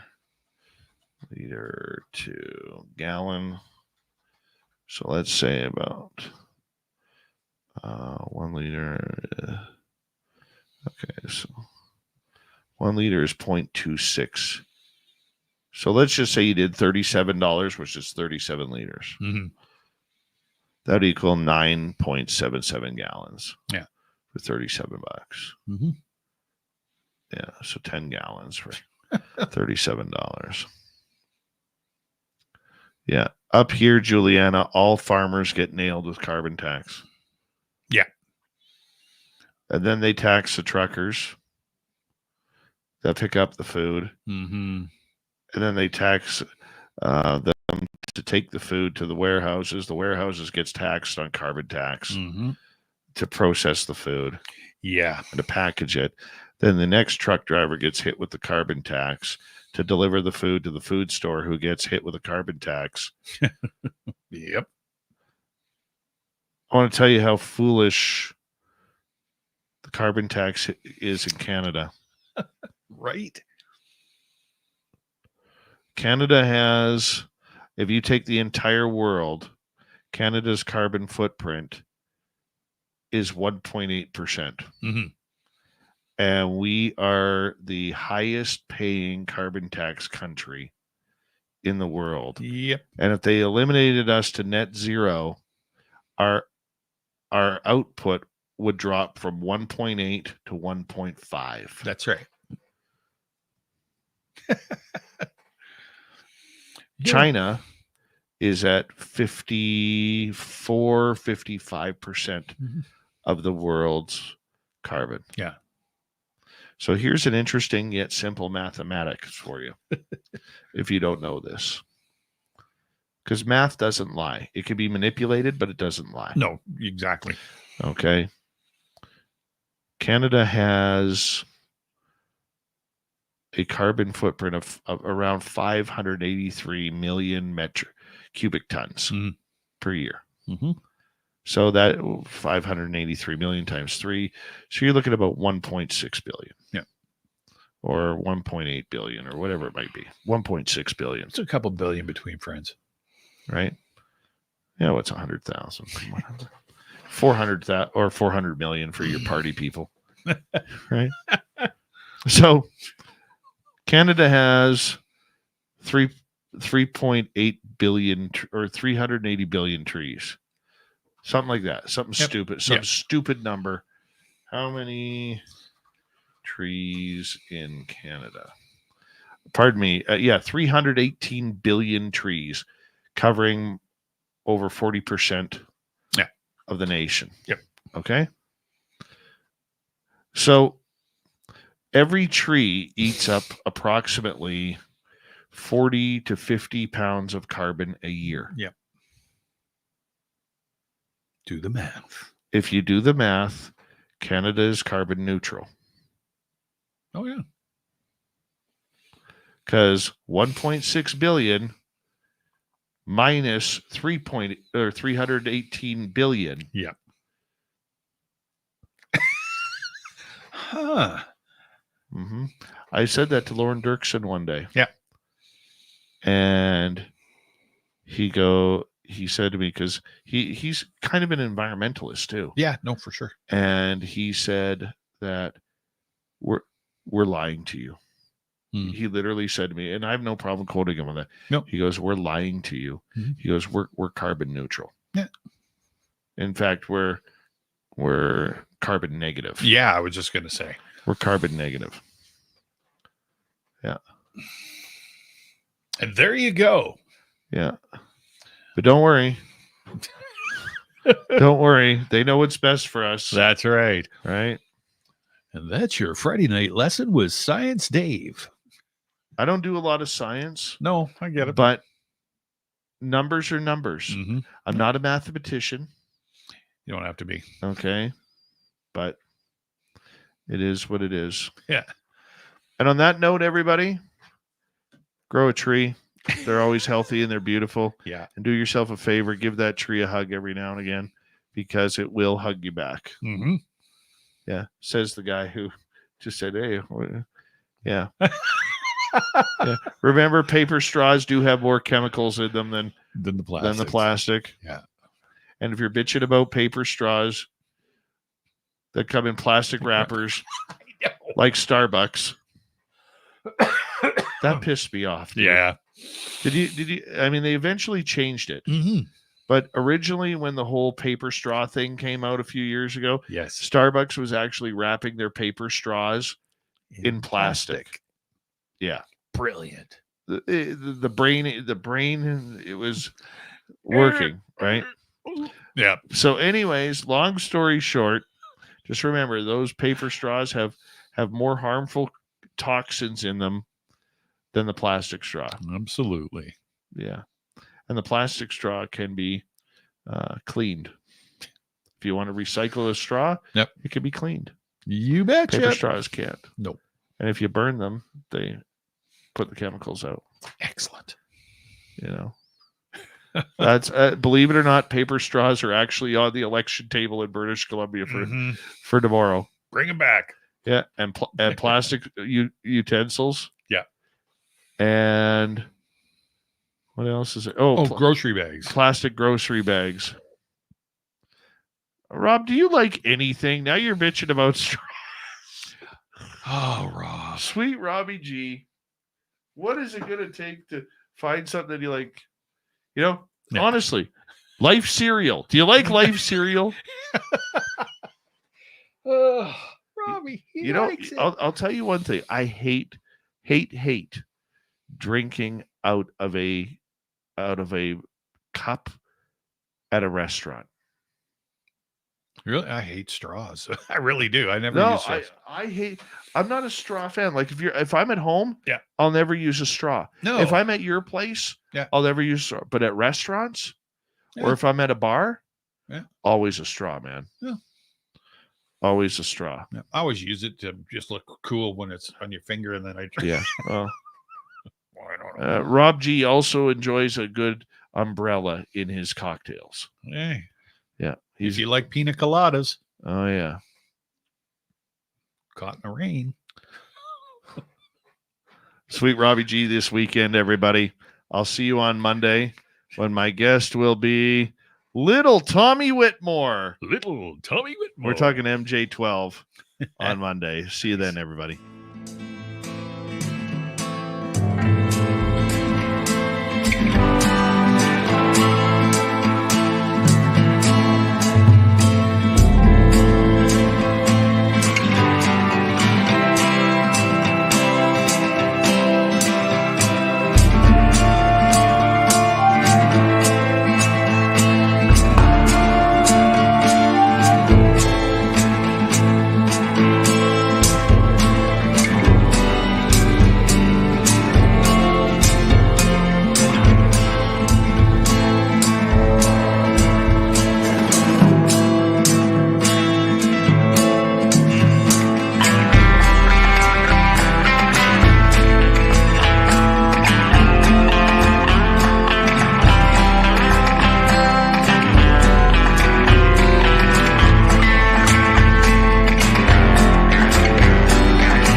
healthy, my friend. You too.